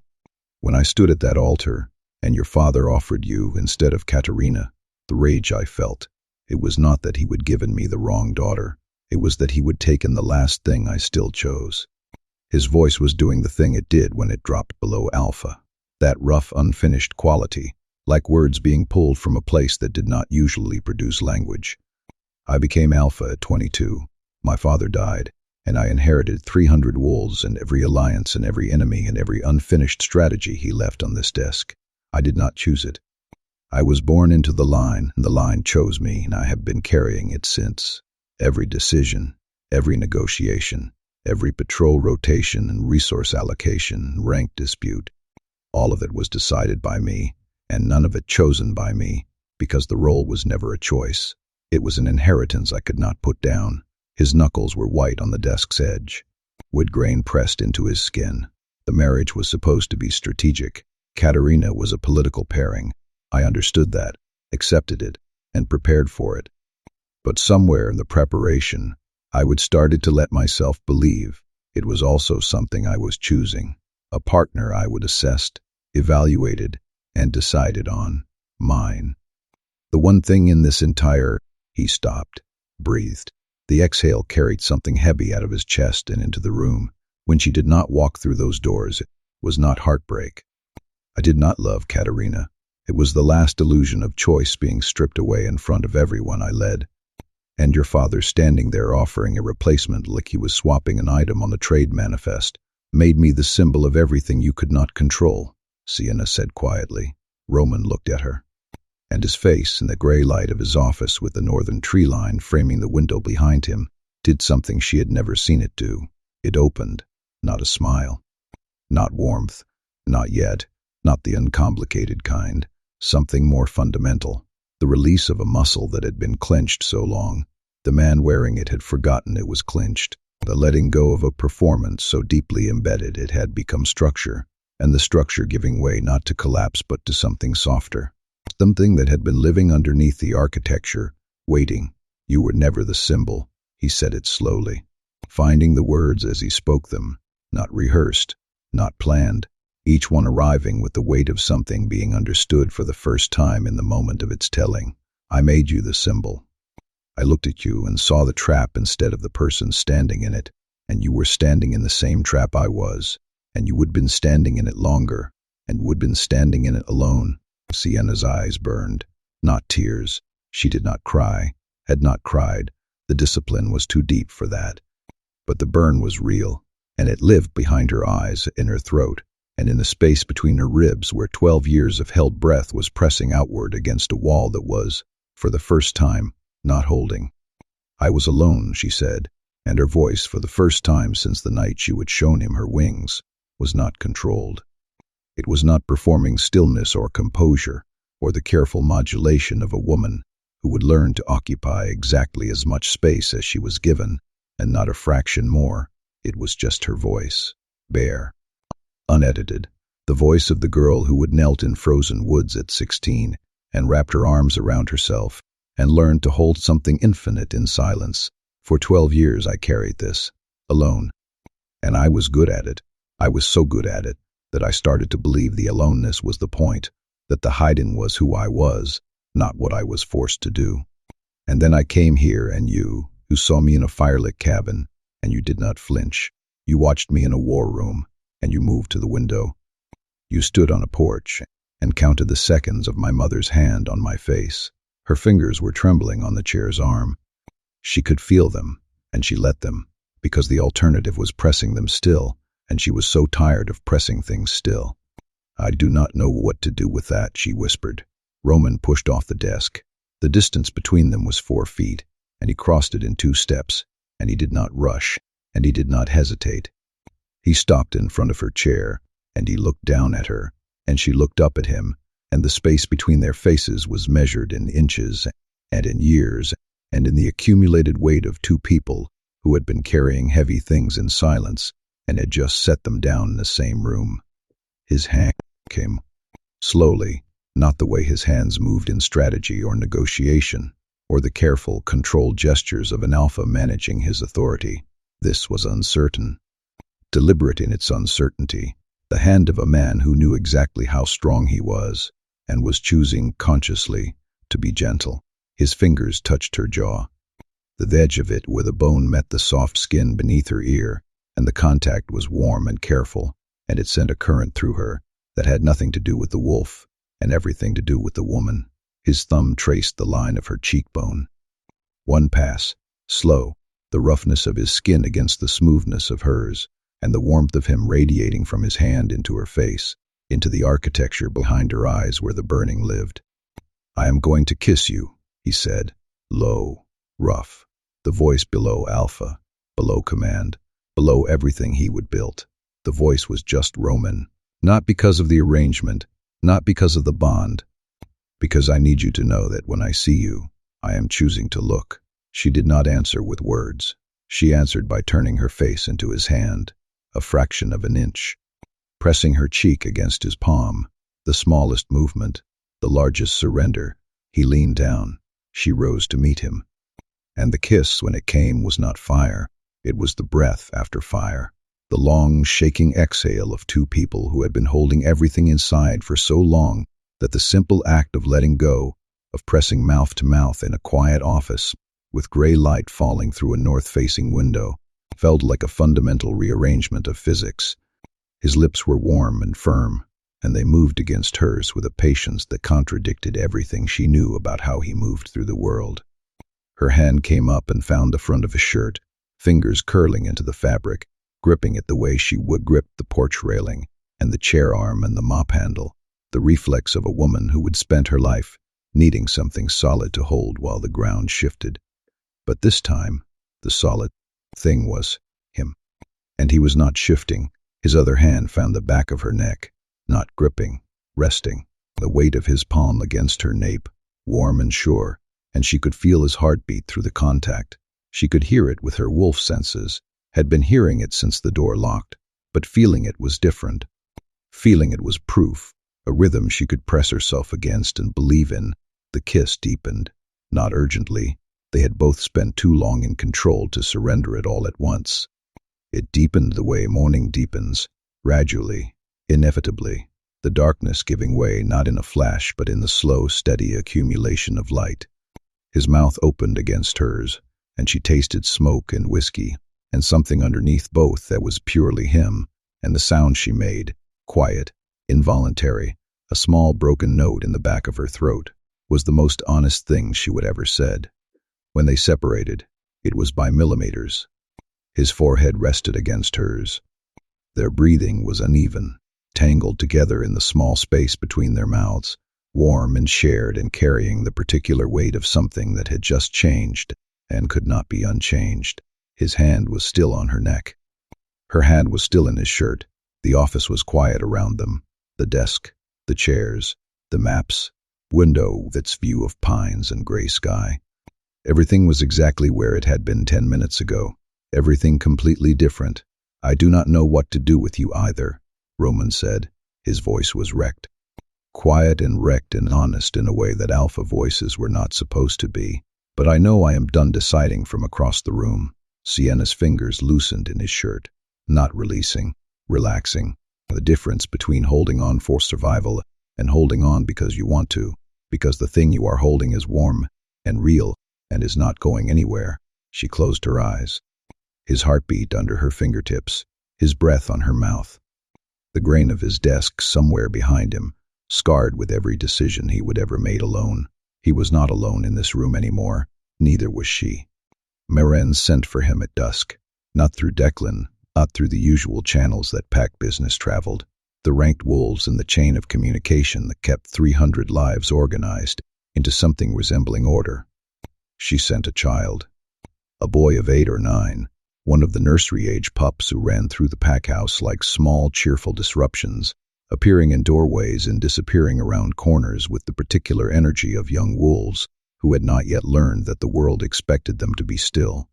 The boy found Roman, the corridor outside his office, and he delivered the message with breathless seriousness of someone who had been entrusted with something important and was determined not to drop it.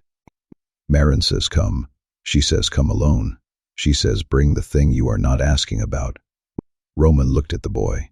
The boy looked back with wide eyes and the absolute certainty that he would done his job correctly, and then he was gone, vanished around the corner with the speed and silence that only children and wolves possessed in equal measure. The thing you are not asking about. Roman stood in the corridor for a moment.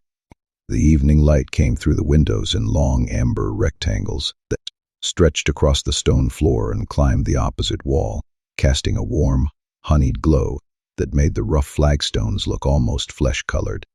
The pack house was settling into its nightly rhythms around him, the kitchen producing dinner sounds, the low clatter of metal pots, the soft hiss of steam escaping from a kettle, voices in the great hall carrying the easy warmth of wolves who would come inside from the cold, their laughter rolling like distant thunder across the vaulted ceiling.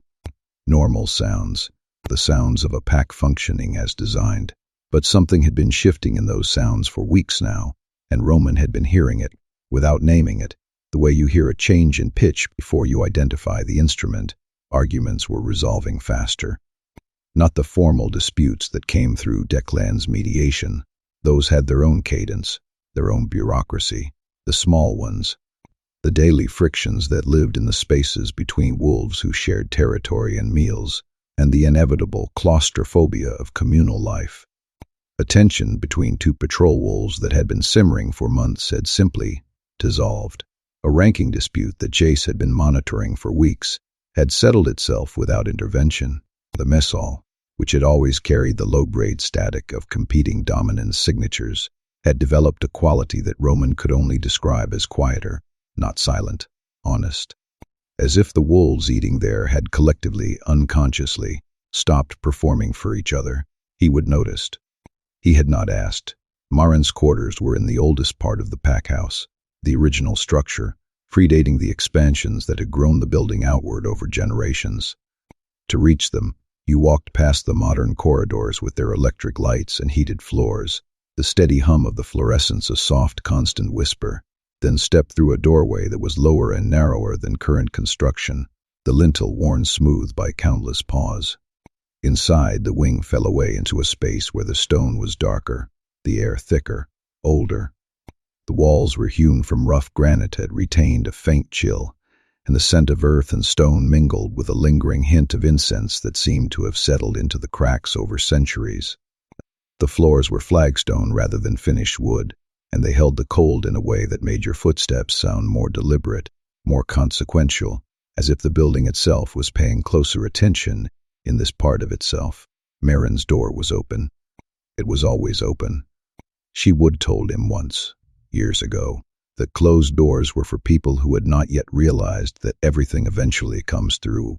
Anyway, the room smelled like a library that had been crossed with a garden and left to evolve on its own terms. Dried herbs hung from ceiling beams in bundles that had been there so long they would become part of the architecture. Lavender, gone gray with age. Rosemary that had darkened to the color of old leather. Sage bundles tied with twine that was itself beginning to fray. Between the herbs, from hooks and nails driven into the beams at intervals that existed a system only their owner understood, hung small glass jars containing things Roman had never identified and had learned not to ask about. The glass caught the candlelight in a way that made the contents look like tiny, trembling moons. Books. Everywhere. Books. Not shelved in any order, the librarian would recognize, but stacked and leaned and piled with the organic logic of accumulation. On the floor beside the narrow bed, where the thick woolen blankets gave off a faint, comforting musk of lanolin. On the windowsill, where they competed with potted plants. For light, the leaves of the plants exhaling a faint, peppery scent that mingled with the paper. On the desk that occupied the room's center, and served as Marin's primary surface for everything from meals to research, to the small, quiet rituals she performed on solstices that the pack had stopped questioning 2 decades ago. Pages, when turned, whispered like dry leaves, their edges softened by countless fingertips. Candles, not for ambience. The electricity in this wing was unreliable, old wiring that the pack's maintenance wolves periodically offered to update, and that Marin periodically declined with the particular firmness of a woman who preferred her light to come from sources she could personally extinguish. The flames were small and steady, throwing warm circles on the stone walls and catching the glass jars overhead so they glinted like a strange, suspended constellation. The scent of melted wax mingled with the herbs, a sweet, almost honeyed aroma that seemed to soften the stone's chill. Marin sat at the desk. She was old in the way that mountains are old, not diminished by it, but defined by it, every year adding to, rather than subtracting from the substance of her. Her hair was white and worn long, braided down her back in a plait as thick as Roman's wrist, each braid feeling like a rope of frost when he brushed his hand against it. Her face carried the topography of 8 decades, deep lines around eyes that were still sharp, still dark, still capable of the particular piercing focus that made wolves 3 times her physical strength lower their gaze without understanding why. She was the pack's lorekeeper, the keeper of the histories that were written and, more importantly, the histories that were not. "Close the door," she said. Roman closed it.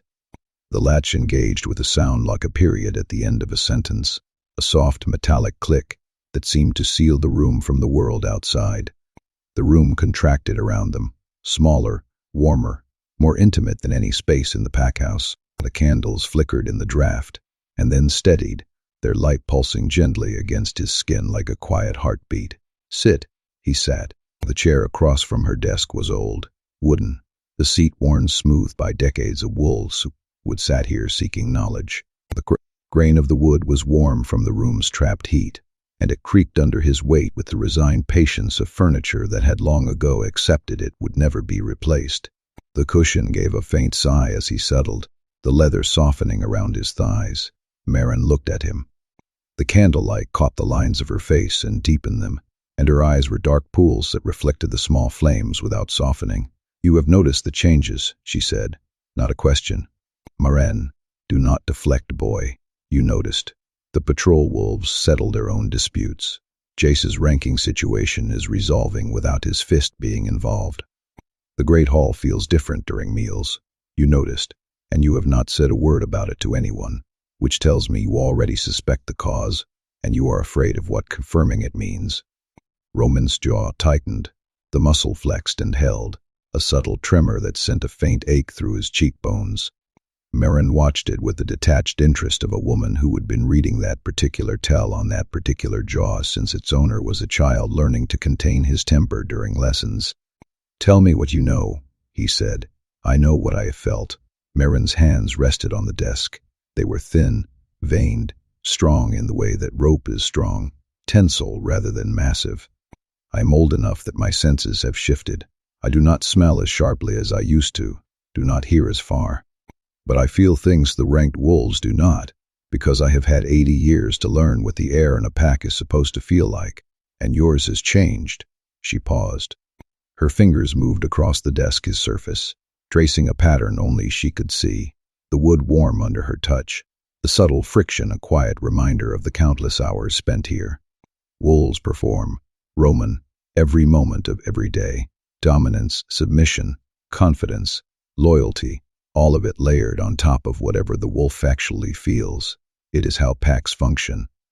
It is how hierarchy functions.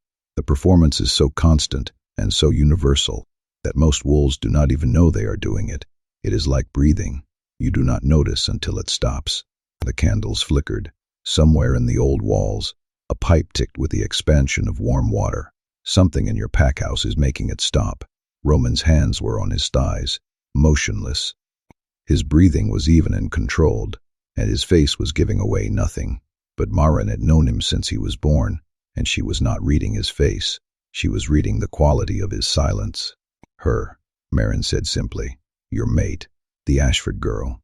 The silence changed shape, contracted, became something denser. "I do not know what she is," Marin continued. Her voice had dropped, not in volume, but in register, shifting from the lorekeeper's instructional tone to something older, more private, the voice of a woman reaching into a part of her memory that had not been touched in a very long time. But I know what the old stories called it, and I know why those stories were the ones that disappeared. She rose from the desk.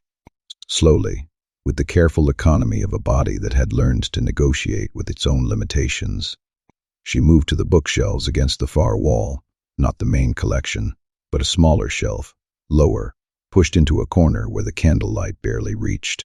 The books there were different. Older, bound in leather that had gone dark with age, their spines cracked and their pages carried the particular smell of paper that has been absorbing time for longer than most wolves had been alive. She pulled one free. Not a large volume, thin, the size of a journal, its cover unmarked. She brought it back to the desk and set it down, and the sound of it meeting the wood was soft and heavy, like a door closing on a room that had been sealed for a long time. "This is not a Blackwood text," she said. "This belonged to my grandmother. She was not Blackwood either. She came from a pack in the Eastern Territories that does not exist anymore. Not because it was destroyed, because it was absorbed, its identity erased, its records integrated into the packs that consumed it." She opened the cover. The pages inside were handwritten. Tense, careful script in faded ink, the penmanship of someone who was writing for preservation rather than communication. My grandmother kept her own records. Private ones, things she was told should not be written down, which she wrote down anyway, because she understood that the surest way to erase something is to make it depend on living memory. She turned pages with the reverence of someone handling something irreplaceable.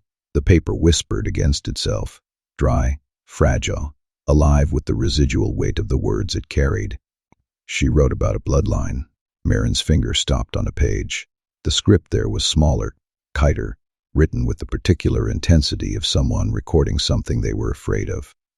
Not a pack, not a rank, a bloodline that existed before the hierarchy was established, before Alpha and Beta and Omega meant anything, before the structure that every living wolf takes for granted was even a concept. Roman leaned forward. The candlelight shifted across the desk, and the handwritten words on the page were too small and too faded for him to read from this distance. But he could see the density of them, paragraph after paragraph of careful, frightened preservation. My grandmother called it what her grandmother called it. Marin looked up from the page. Her dark eyes in the candlelight were steady, and beneath the steadiness was something Roman recognized, because he would felt it himself, standing at his office window with his shoulder against the frame and his body between Sienna and the corridor. Fear. Not in danger. Of significance. The veiled legacy. The name entered the room like smoke. Not loud, not dramatic. It simply filled the available space, and it changed the composition of the air. "The records are fragments," Marin continued. Her voice was careful now, measured, each word placed with the precision of someone walking through a room full of things that might break. Deliberately fragmented. My grandmother believed the full history was dismantled across multiple packs, each one holding a piece too small to be meaningful on its own. But what she gathered was this. The veiled legacy was a bloodline whose wolves carried an ability that predated and contradicted the entire structure of pack hierarchy. She turned another page. Her finger traced a line of text that Roman could not read. They revealed the truth, not through force, not through magic as the old stories used the word, through presence. Their existence in a space made it impossible for that space to contain deception. Lies unraveled, performances collapsed. Hidden things surfaced, not because the legacy wolf chose to expose them, but because their nature was incompatible with concealment, the way light is incompatible with shadow. Not aggressive, not intentional, simply fundamental. The candle nearest to Roman's elbow guttered. The flame bent sideways, then recovered, and the shadow it threw on the wall shifted and resettled. "And the hierarchy could not tolerate it," Roman said. His voice was quiet, not a question. "How could it?" Marin's hands pressed flat on the open book. "Pack structure depends on controlled information, which wolves are truly strong, and which are performing strength, which alliances are genuine, and which are political theater, which alphas lead through earned authority, and which lead through manufactured perception. The entire system runs on a negotiated balance between truth and presentation, and the veiled legacy made that balance impossible. In their presence, every wolf was exactly what they actually were. Nothing more, nothing less." She closed the book. gently. The cover settled over the pages with a soft sound that felt like something being put back to sleep. So it was erased, Roman said. Buried. The correction was immediate, emphatic. That is the word my grandmother used, as she was very specific about the distinction. The bloodline was not destroyed.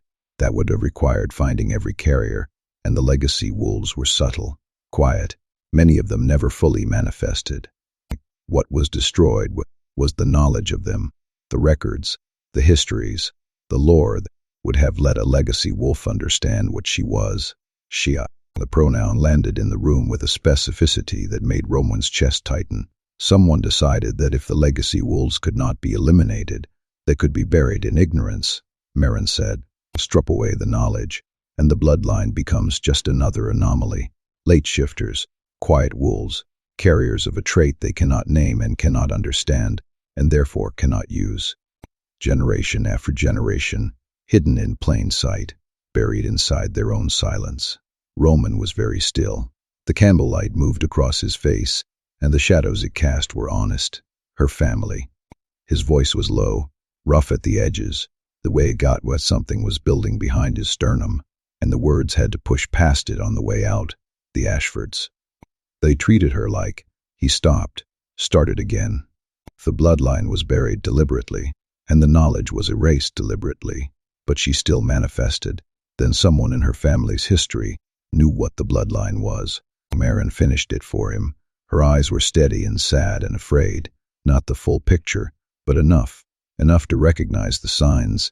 A late shift, a wolf that does not fit the hierarchy, a stillness that reads as weakness but is not. She paused, enough to know that it needed to be kept small. The room was very quiet. The candles burned. The herbs hung from the ceiling in their ancient, patient bundles, and the books leaned against each other on their shelves, and the stone walls held the warmth and the silence with equal weight. Roman stood. The chair scraped against the flagstone, and the sound was sharp in the hushed room. His hands were at his sides, and they were not fists, not yet, but the potential was there, visible in the tension of his fingers and the set of his wrists. They knew. He said it to the room, to the candles, to the old books and the dried herbs and the 80 years of accumulated knowing that lived in the woman sitting behind the desk, her father, her mother. They knew what she might be, and he did not finish. He did not need to. A sentence completed itself in the space between them, written in everything Marin already understood, and everything Roman had watched over the past weeks.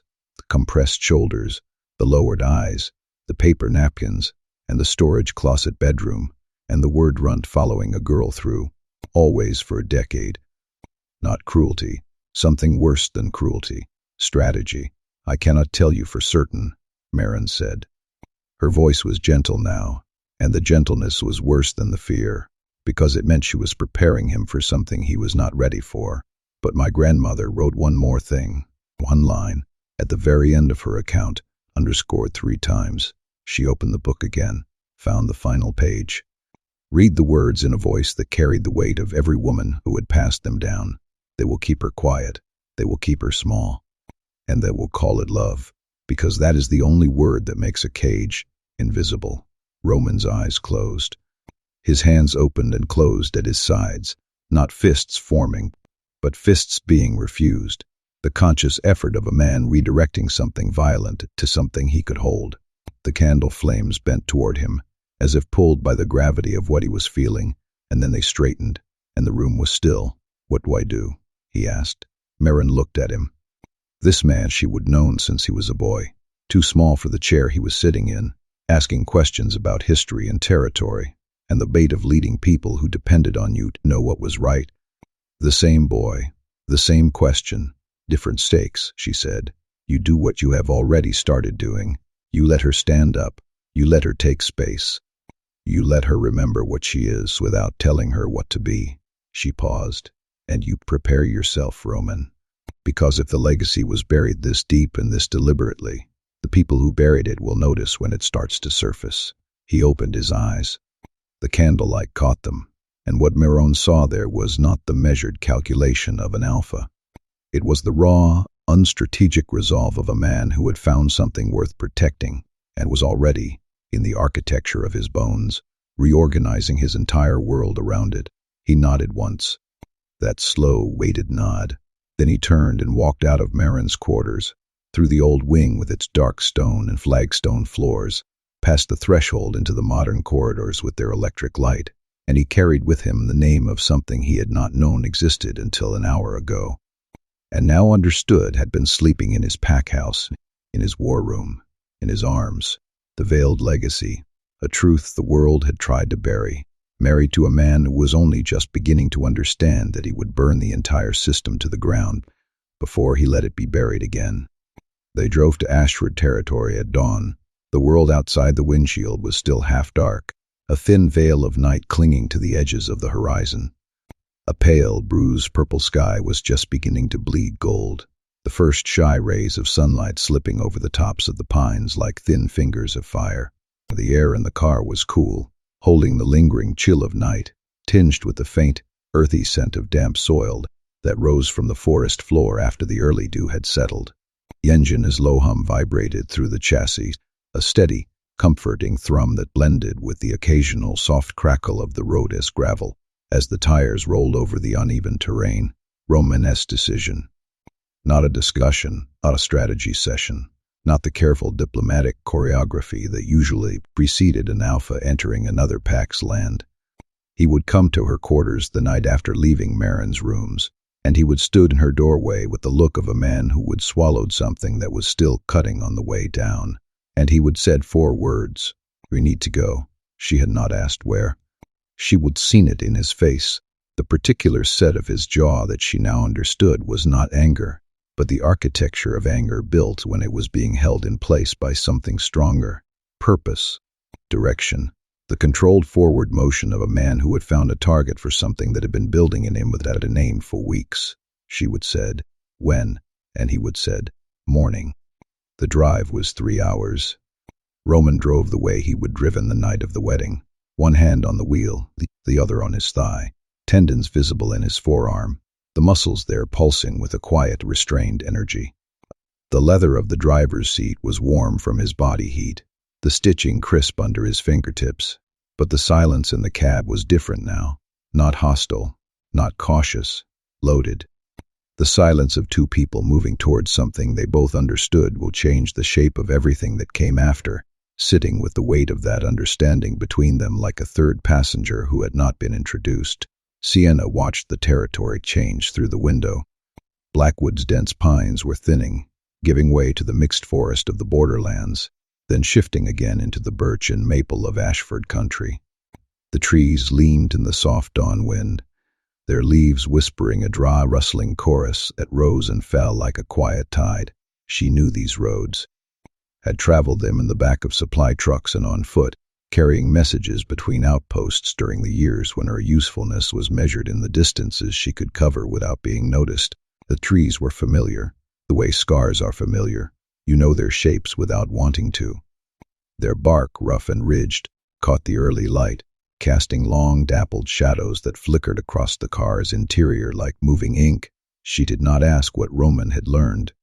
She could feel it in the quality of his silence, in the way his hand had found hers across the center console 20 minutes into the drive, and held it, not romantically, not tenderly, the way you hold something you are afraid might be taken. His fingers were cool, the faint imprint of his palm lingering against the smooth plastic, a pressure that spoke of urgency wrapped in restraint. She understood that whatever he would discovered, it was about her, and it was terrible, and he was carrying it, because he would decided that was his job now, and she let him carry it, because she would spend 28 years carrying things alone, and the relief of sharing the weight was still so new it made her chest ache, a tightness that rose like a tide against her ribs, each breath tasting faintly of pine sap and the metallic tang of anticipation. The Ashford compound appeared through the trees like a memory she would been trying not to have, smaller than Blackwood's, a pack house of timber and river stone, well maintained, handsome in the way that controlled things are handsome, the kind of beauty that is really discipline. The stone walls were a cool, gray-blue, the timber beams dark and polished, catching the sunrise and throwing a honeyed glow across the courtyard. The grounds were manicured, each blade of grass trimmed to uniform height, the scent of freshly cut earth mingling with the faint, sweet perfume of wildflowers that clung to the borders of the garden. The perimeter wolves tracked their approach with professional attention, their ears pricked forward, noses twitching at the metallic smell of Roman's vehicle, and the subtle, underlying scent of tension. Their eyes, amber and alert, followed the car with the particular deference that an allied Alpha's vehicle commanded, a quiet acknowledgement of hierarchy that seemed to vibrate in the cool morning air. Roman parked in front of the main entrance and did not move for a moment. His hand was still holding hers. His grip tightened once, brief, communicative, a message sent through the bones of his fingers into the bones of hers, and then he released her and opened his door. The door's old-world wood creaked softly, a sound that seemed to echo the weight of the moment. Victor met them in the great room. He would have been informed of their approach by perimeter patrol, and he stood in the center of his own territory with the composed readiness of a man who manages his environment the way a stage director manages lighting. The room was vast, its high ceiling vaulted, the morning light spilling through tall, mullioned windows and clean, pale rectangles that painted the polished stone floor with strips of gold. Pressed, his silver-threaded hair caught the light, each strand shimmering like a wolf's coat in moonlight, the particular sheen of a leader who understood that appearance was governance. His coat, the deep charcoal wool, rushed against his shoulders with a soft rustle, the fabric smooth and heavy, exuding a faint scent of pine resin and leather polish. Elaine was behind him, seated in the chair near the fireplace, with her hands folded in her lap and her face arranged in the expression of pleasant neutrality that Sienna had seen every morning of her childhood, the face of a woman who had perfected the art of being present without being accountable. The fire crackled low, sending up occasional sparks that flickered against the stone hearth, the warm orange glow highlighting the delicate lines around Elena's eyes, the faint scent of burning oak filling the air. Katerina was there too. That surprised Sienna. She would expected her sister to be absent, to have found some diplomatic reason to be elsewhere when uncomfortable things were happening. But Katerina stood near the window in a dress that fit her perfectly, because everything in Katerina's life fit her perfectly, and her face wore the specific expression of a woman who did not yet know why she would have been asked to stay, but was beginning to suspect she would not like the answer. The dress was a deep emerald silk that caught the light and rippled with each breath she took, the fabric cool against her skin, the hem brushing the polished floor with a faint swish. Her fingers, slender and pale, rested lightly on the windowsill, pressing into the wood with a pressure that suggested she was hearing something she recognized, without understanding it yet. The faint creak of the house settling, the distant call of a lone hawk, the muted thrum of the city beyond, the forest. Alpha Blackwood. Victor's greeting was measured, correct, carrying the precise degree of warmth that diplomacy required, not a fraction more. Sienna, this is unexpected. I trust the alliances. Sit down, Victor. Roman's voice cut through the room's careful atmosphere the way a blade cuts through fabric, not violently, but with a completeness that left the severed pieces hanging in the air. 2 words. No diplomatic preamble, no honorific. The voice of an alpha who had not come to negotiate.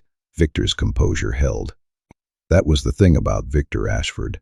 His composure was structural, load-bearing, the central pillar around which everything else was arranged. But his eyes changed. A fractional narrowing that Sienna recognized from childhood. The look her father wore when a situation was moving in a direction he had not controlled, and the part of his brain that was always calculating, spinning up to speed. The faint lines at the corners of his eyes deepened, the muscles around his brow tightening, just enough to reveal the storm gathering behind them. He sat, not because Roman commanded it, because his calculations told him that refusing would escalate whatever this was faster than sitting would. Victor Ashford always chose the pace that gave him the most time to maneuver. The chair he chose was a high-backed oak, its surface worn smooth by generations, the cool wood against his thighs grounding him as he settled. Roman did not sit. He stood in the center of the Ashford great room with his hands at his sides and his shoulders carrying the weight of what he would come to do, and Sienna stood beside him, not behind, not adjacent, beside, and the positioning was a statement that Victor's eyes registered immediately.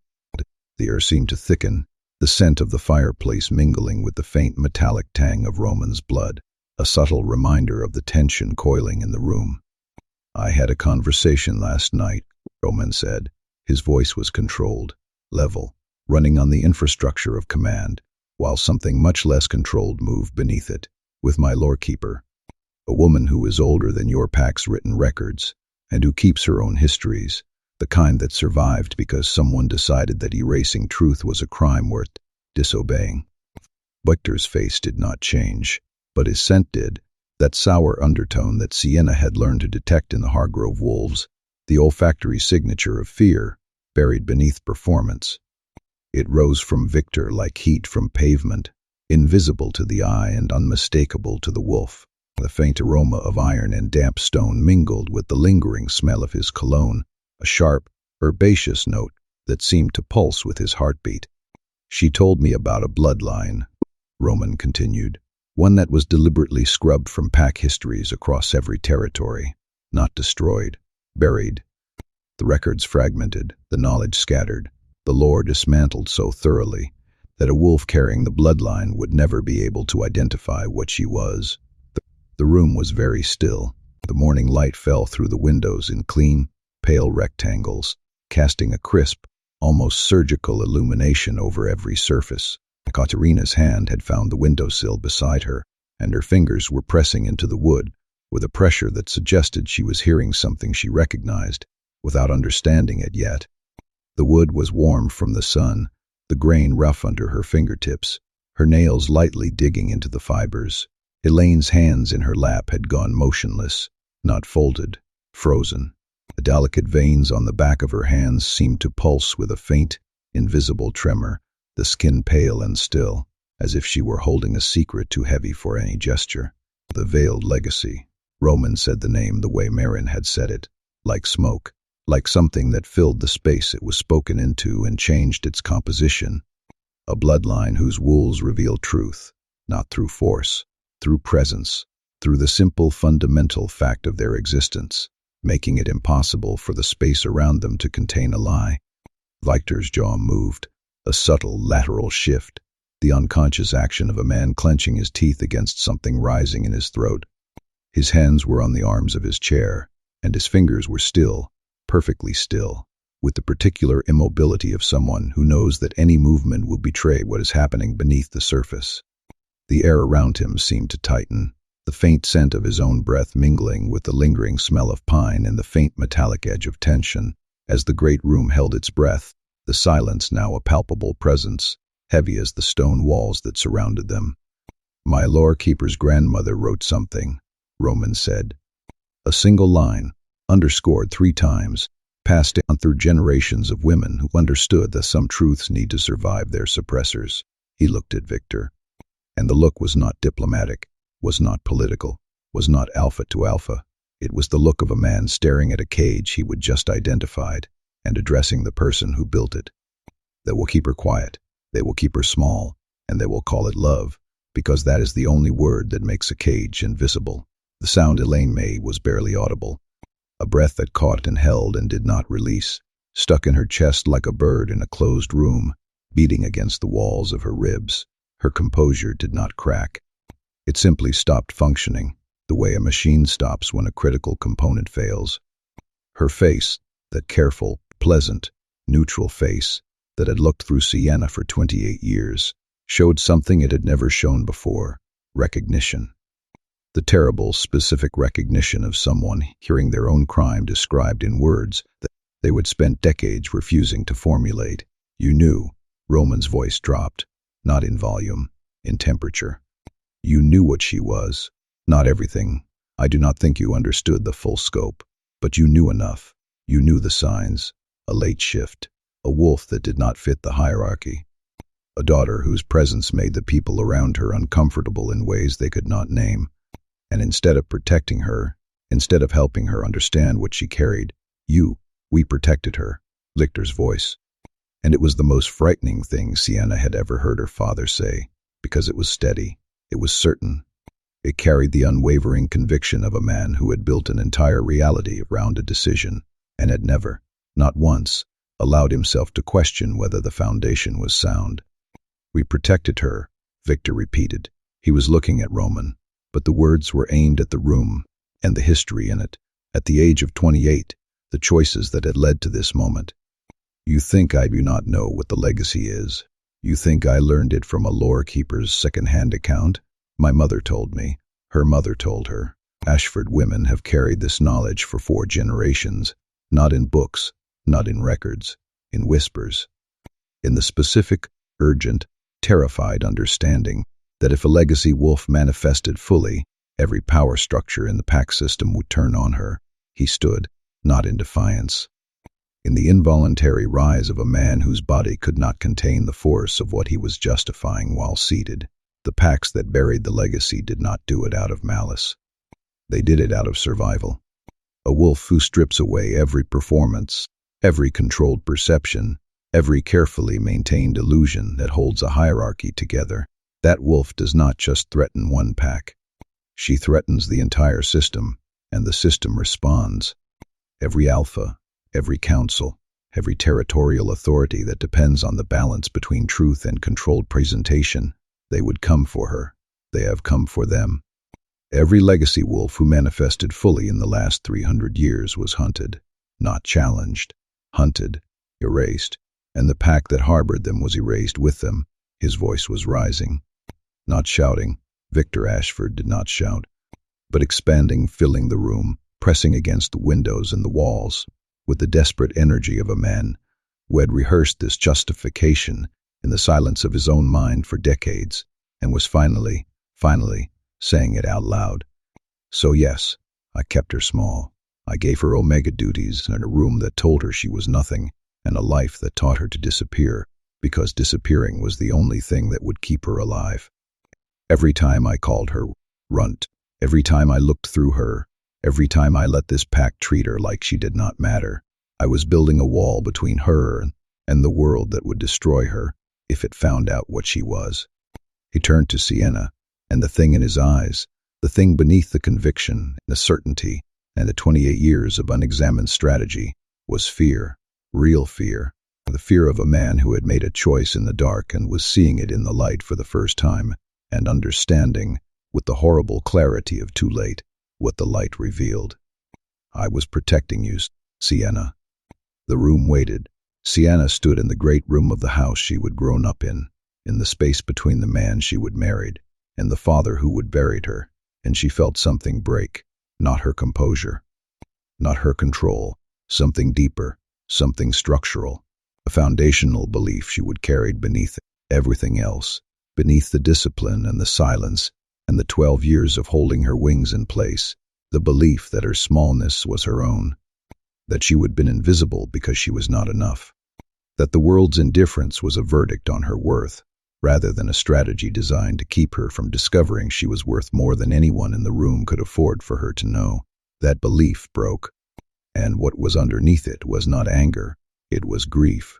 Grief for the girl who had scrubbed floors on her knees and believed she deserved to be on them. Grief for the child who would sat at the end of the table with her paper napkin and thought the cloth ones were not for her. Grief for the teenager who had shifted alone in frozen woods and looked at her own wings and immediately, instinctively, understood that beauty that big had to be hidden because the world had taught her that she was not allowed to be that much. You did not protect me. Her voice came from somewhere below the discipline, below the control, from the place where the 16-year-old girl was still kneeling in the dark, arms wrapped around herself, choosing to be small because no one had ever told her she had another option. You made sure I never had the chance to protect myself. Victor's mouth opened. You took my history, Sienna said. You took my understanding of my own blood. You gave me a closet and called it a bedroom. You gave me labor and called it responsibility. You gave me silence and called it my nature. And every day, every single day for 28 years, you let me believe that the smallness was mine, that I was less, that the word runt was a description rather than a prescription. She was shaking. Not her voice. Her voice was the steadiest thing in the room, carrying with the clarity of something that had been refined under impossible pressure for so long that when it finally released, it came out diamond hard and diamond clear. Her body was shaking. Her hands, her shoulders, the muscles along her spine where 12 years of held wings were pressing outward with a force that was no longer asking permission. Sienna. Elaine's voice, broken, wet, the first honest sound Sienna had ever heard her mother make, and it came 28 years too late, and they both knew it. Sienna, we thought. You thought if you kept me quiet enough it would go away. Sienna's eyes moved to her mother, and what Elaine saw in them made her press backward into her chair, as if the fabric could swallow her. You touched my cheek for less than a second every time you saw me, because anything longer made you feel what I was, and you could not afford to feel it.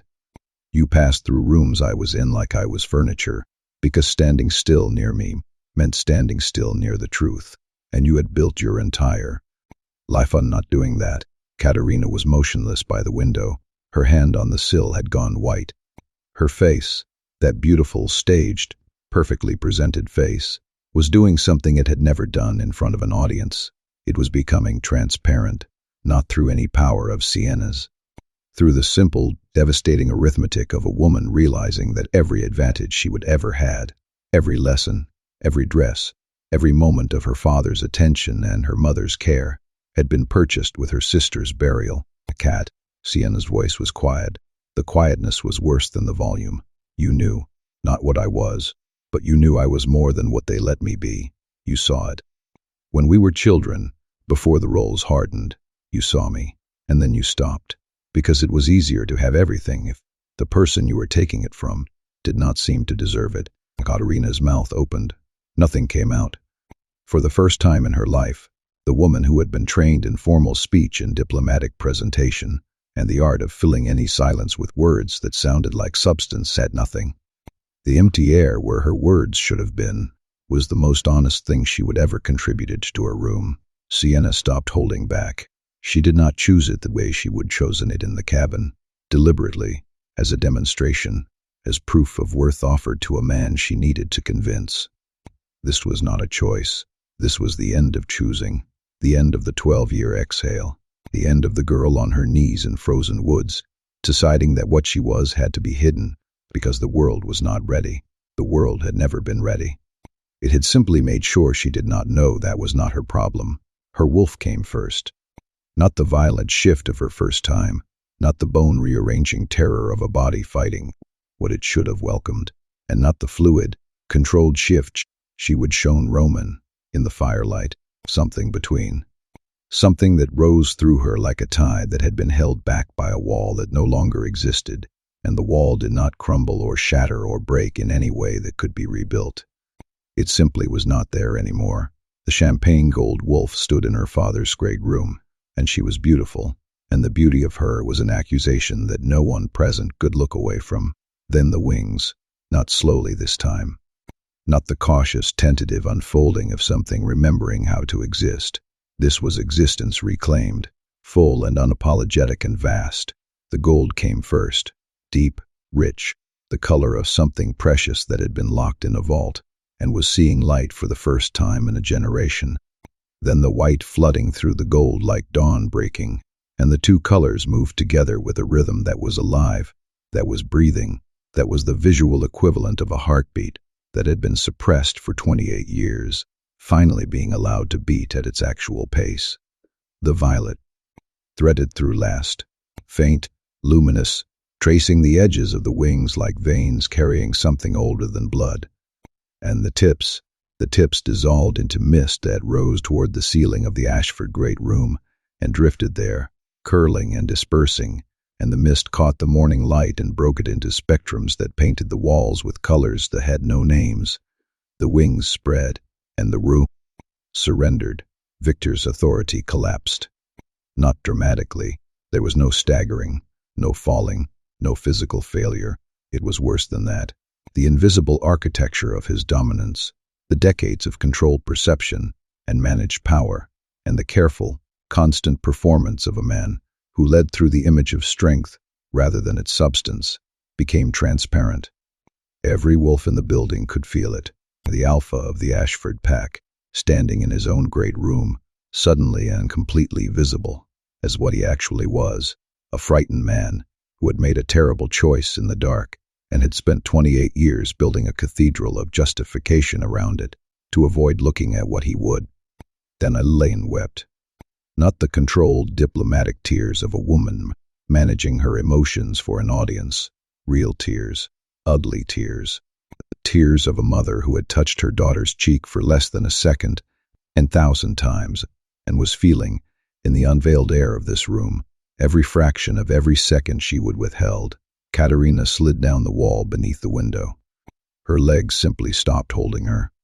She sat on the floor of her father's great room in her perfect dress, with her perfect hair, and her face showed everything: the shame, the complicity, the years of accepting her sister's invisibility as a natural condition rather than a manufactured one. She looked up at the wolf with the wings of gold and white and violet, and her mouth formed a word that did not make it past her lips, and the word was sorry, and it was not enough, and she knew it, and knowing it was the first true thing she would felt in years. The morning light poured through the windows, and the wings caught it, and held it, and released it, transformed, and every shadow in the room became more honest, and every surface became more real, and the air itself tasted different, cleaner, sharper, stripped of 28 years of careful, deliberate, lovingly maintained deception. Roman stepped forward, not away, not back, not into a defensive position or a strategic stance. He stepped toward her, toward the wolf, toward the wings, toward the unveiled truth of what his wife was and what it meant, and the raw, terrifying, magnificent reality of standing in the presence of something that made pretending impossible. He stepped toward her because that was where he belonged. His hand touched the wolf's shoulder, warm, steady, the hand of a man who had found the one thing in his life he would chosen freely and was choosing it again, in front of the family that had tried to make sure it never existed. The wings held, the room breathed. The truth settled over everything like the first snow of a season that had been waiting, patient and inevitable, for the world to stop pretending it was not coming. And Sienna, the girl with the paper napkin, the teenager in the frozen woods, the woman in the borrowed dress with the pins still warm, stood in the center of it all with her wings open and her wolf shining, and the full, uncontainable truth of what she was filling every corner of the room that had tried to keep her small. She was not small. She had never been small, and she would never, ever be small again. He chose dawn, not evening, when the pack traditionally gathered for formal proceedings, the firelit ceremonies and rank announcements and territorial declarations that were conducted in amber light and long shadows, designed to make authority look larger than the men who held it. Roman understood what that lightning did.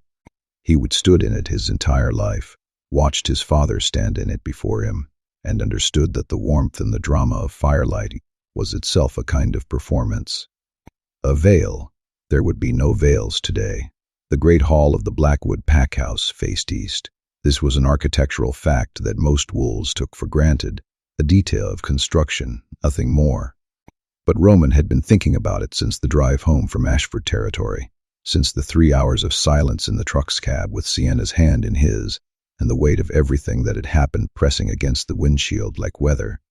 The great hall faced east. Its tall windows would catch the first light of morning and carry it the full length of the room, and at dawn that light would be clean and pale and unforgiving, and it would illuminate everything it touched with the particular honesty that only new light possesses. He sent word through Declan. Midnight. Every wolf, not just ranked, every member of the Blackwood pack, from the senior patrol leads to the nursery mothers, to the kitchen staff who kept 300 people fed. Every wolf in the great hall, that first light, no exceptions. No explanation. The compound stirred in the dark hours before dawn, with the particular energy of a community that has been summoned without being told why. Sienna could hear it from the quarters she would been given, the soft thud of padded boots on cold stone, the muffled rustle of woolen cloaks being pulled from hooks, low voices slipping through the hallway like a distant river, each syllable edged with the static of uncertainty. The scent of damp fur and faint pine-scented soap drifted up through the walls, mingling with the metallic tang of oil lamps that were still smoldering in the kitchens. The pack was waking, and the waking had a texture to it that she could feel through the plaster, a low-frequency vibration, a subtle tremor in the floorboards that made the hair on her arms stand on end. She dressed in the dark. Not Katerina's dress. It had been left behind, folded on a chair in the Ashford great room where it belonged. A costume she would never wear again. She put on clothes that were hers, simple, dark, chosen by her for her, fitting her body the way things fit when they have been selected by someone who knows their own dimensions. The fabric was a heavy, brushed wool that brushed against her skin with a cool, reassuring weight, the seams lying flat against her shoulders, the sleeves sliding over her forearms like a second skin. Roman was waiting in the corridor outside her door. He stood against the far wall with his arms at his sides, and he was dressed simply, too. No formal coat, no ceremonial weight. Just a man in dark clothes with the particular stillness of someone who has made a decision, so large it has quieted everything else. The corridor was a narrow, stone-lined passage, the air faintly scented with the faint aroma of night-blooming jasmine that grew in the courtyard, a scent that seemed to cling to his coat as a silent reminder of the night they would both endured. He looked at her. She looked at him. The corridors dim, the electric lights not yet activated, and in the gray pre-dawn they were just shapes and scents, and the sound of each other's breathing, each inhale a soft, ragged whisper that rose in the cool air like a sigh. "You do not have to do this," she said. "I know. If they see what I am, all of them at once, it changes everything.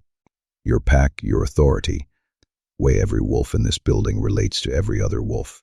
You cannot control what the truth does once it is in the room. I know." He pushed off the wall, the stone cool against his palm, and crossed to her. His hand found her face, that gesture that had become theirs, his palm against her jaw, his thumb tracing the line of her cheekbone, warm and rough and deliberate. The contact sparked a faint electric charge, a tingling that seemed to echo in the hollow of her throat. "I have spent my entire life controlling rooms, controlling information, controlling perception, controlling the version of strength my pack sees when they look at me." His thumb paused. "I am tired, Sienna. I am tired of the performance. And if what you are makes the performance impossible," he leaned forward, the scent of his cologne, faintly citrus, mingling with the lingering smell of the night's rain. He pressed his forehead to hers. Their breaths mingled, warm and humid, a shared rhythm that seemed to pulse with the beating of their hearts. "Then let it be impossible. Let them see." They walked to the great hall together, side by side.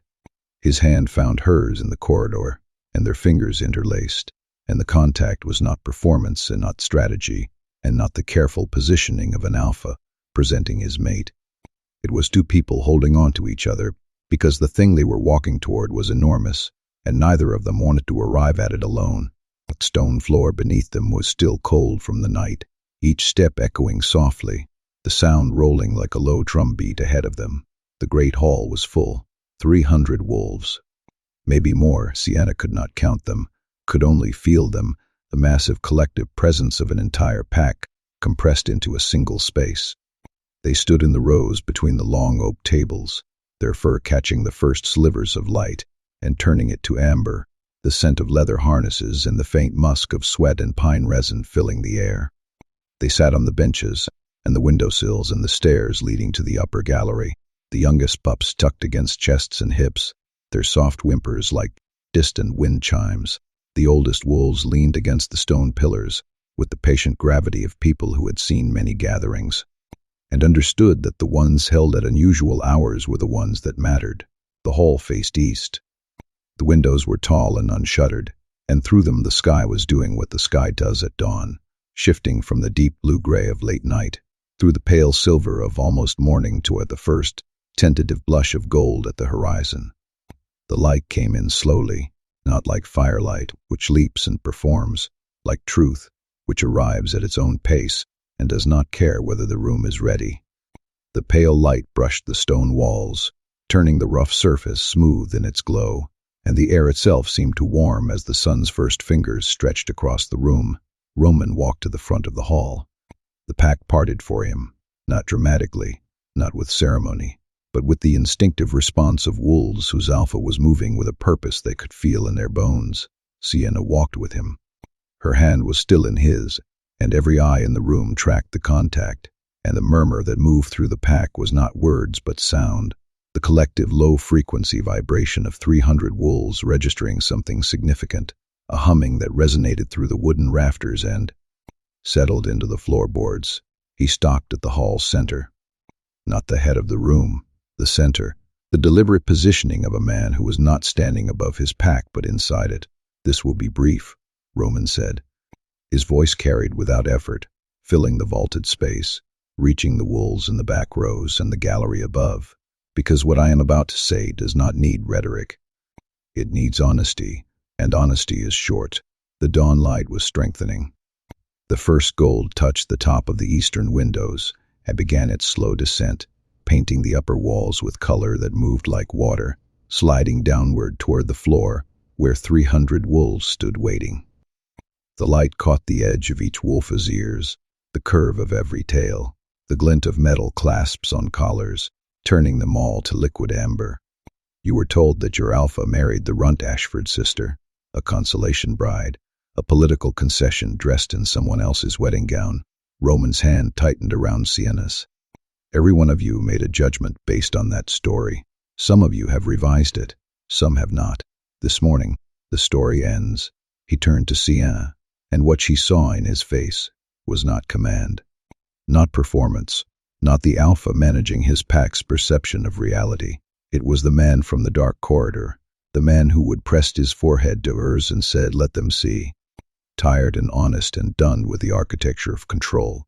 "This is Sienna." His voice changed when he said her name, not softer, fuller, the way a note changes when it finds its resonance. "She is my mate. She is your Luna.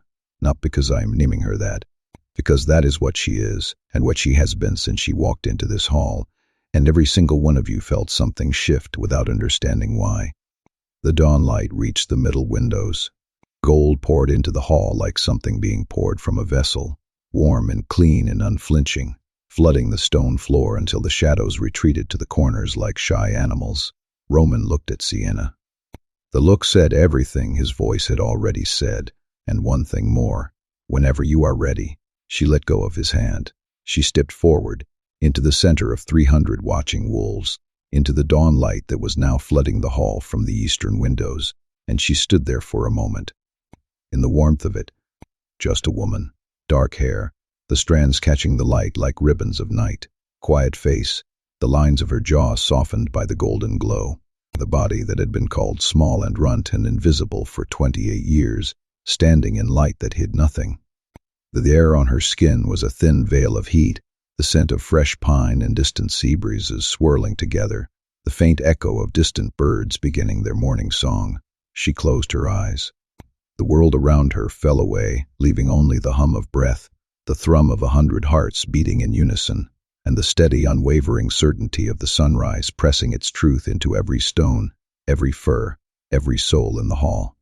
The shift came like breathing, like the most natural thing in the world, which it was, which it had always been, which 12 years of suppression and 28 years of burial had never been able to make it not be.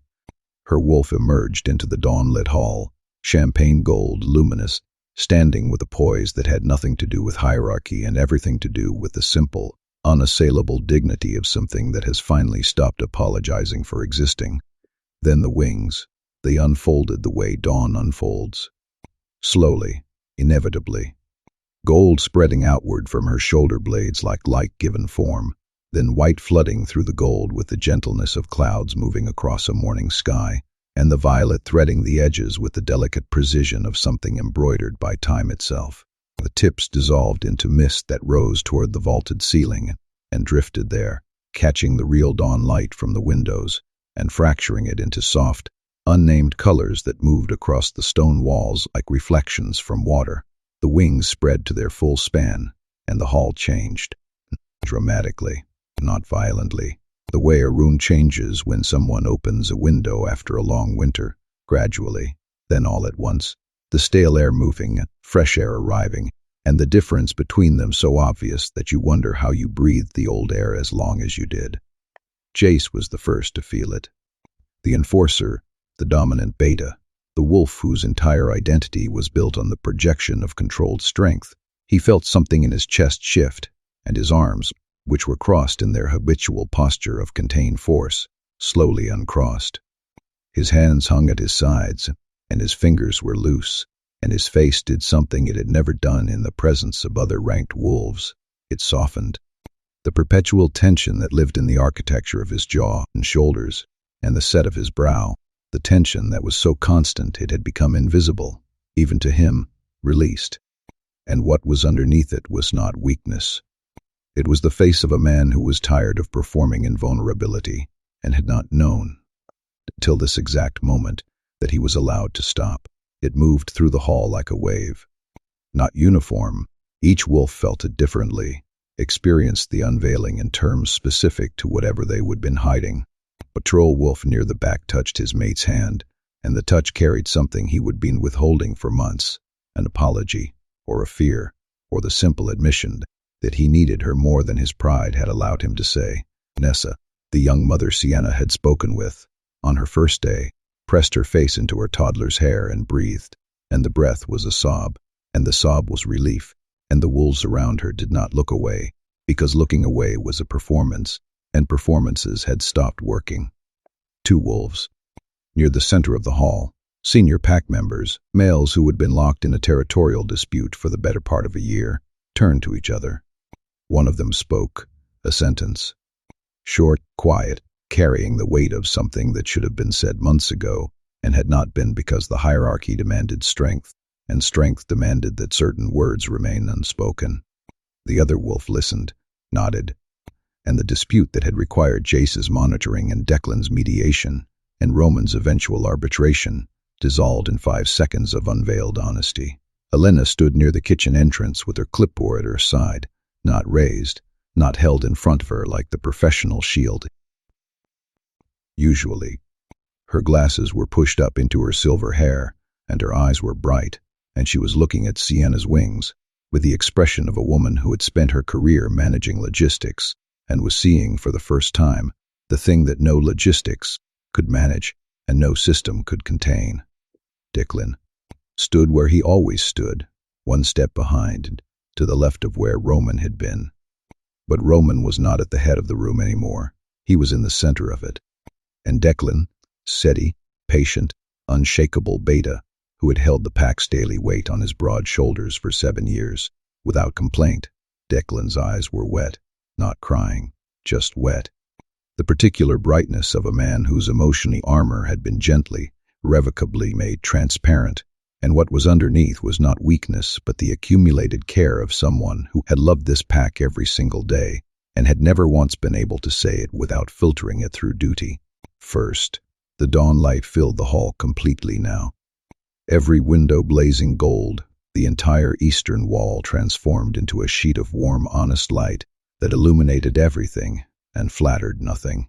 Sienna's wings caught it and held it, and released it, changed, and the hall was full of color and warmth, and the quiet, devastating beauty of 300 wolves discovering, in the same moment, that the weight they would been carrying was not as heavy as they would thought, because the heaviest part of it had been the effort of pretending it was not there. No one challenged it. No one questioned it. The word Luna moved through the hall not as an announcement, but as a recognition, spoken in whispers and murmurs, and the particular tone of voice that wolves use when they are naming something they already knew, but had not had the language for. The wings folded. Slowly, gently, the light withdrawing the way it had arrived, not suddenly, but inevitably, the gold receding, and the white softening, and the violet fading to a memory at the edges. Sienna shifted back to human, and she stood in the dawn-lit hall in her dark, simple clothes, and her face was wet, and she was not ashamed of it, and the 300 wolves looking at her saw not a runt, not a replacement bride, not a consolation, but a woman who had been buried for 28 years and had risen, and the rising was the most beautiful thing any of them had ever witnessed. Roman came to her. Through the center of his pack, through the unveiled air and the honest light, and when he reached her, he did not speak.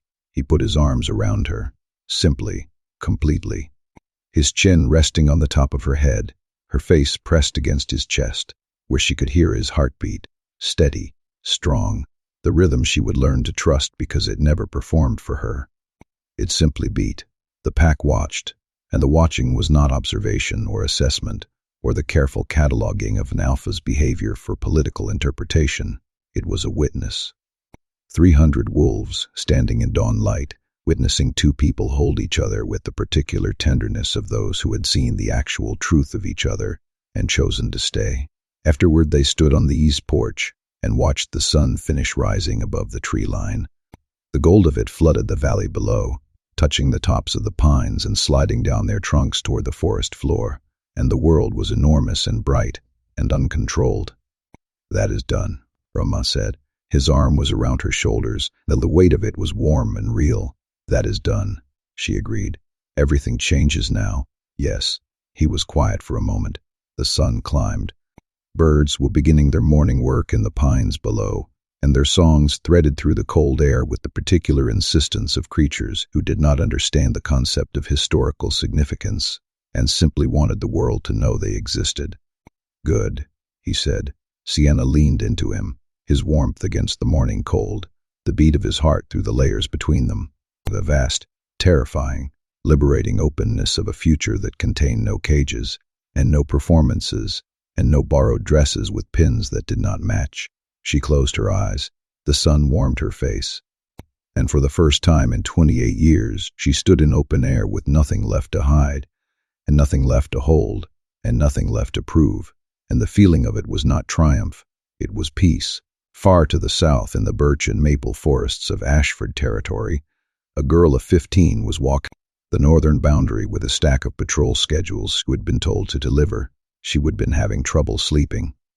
3 nights now, the same restless energy, a crawling, stretching sensation beneath her skin that she could not name and could not shake, and had not told anyone about, because the adults in her life had a way of looking through her when she spoke, and she would learn to stop reaching for attention.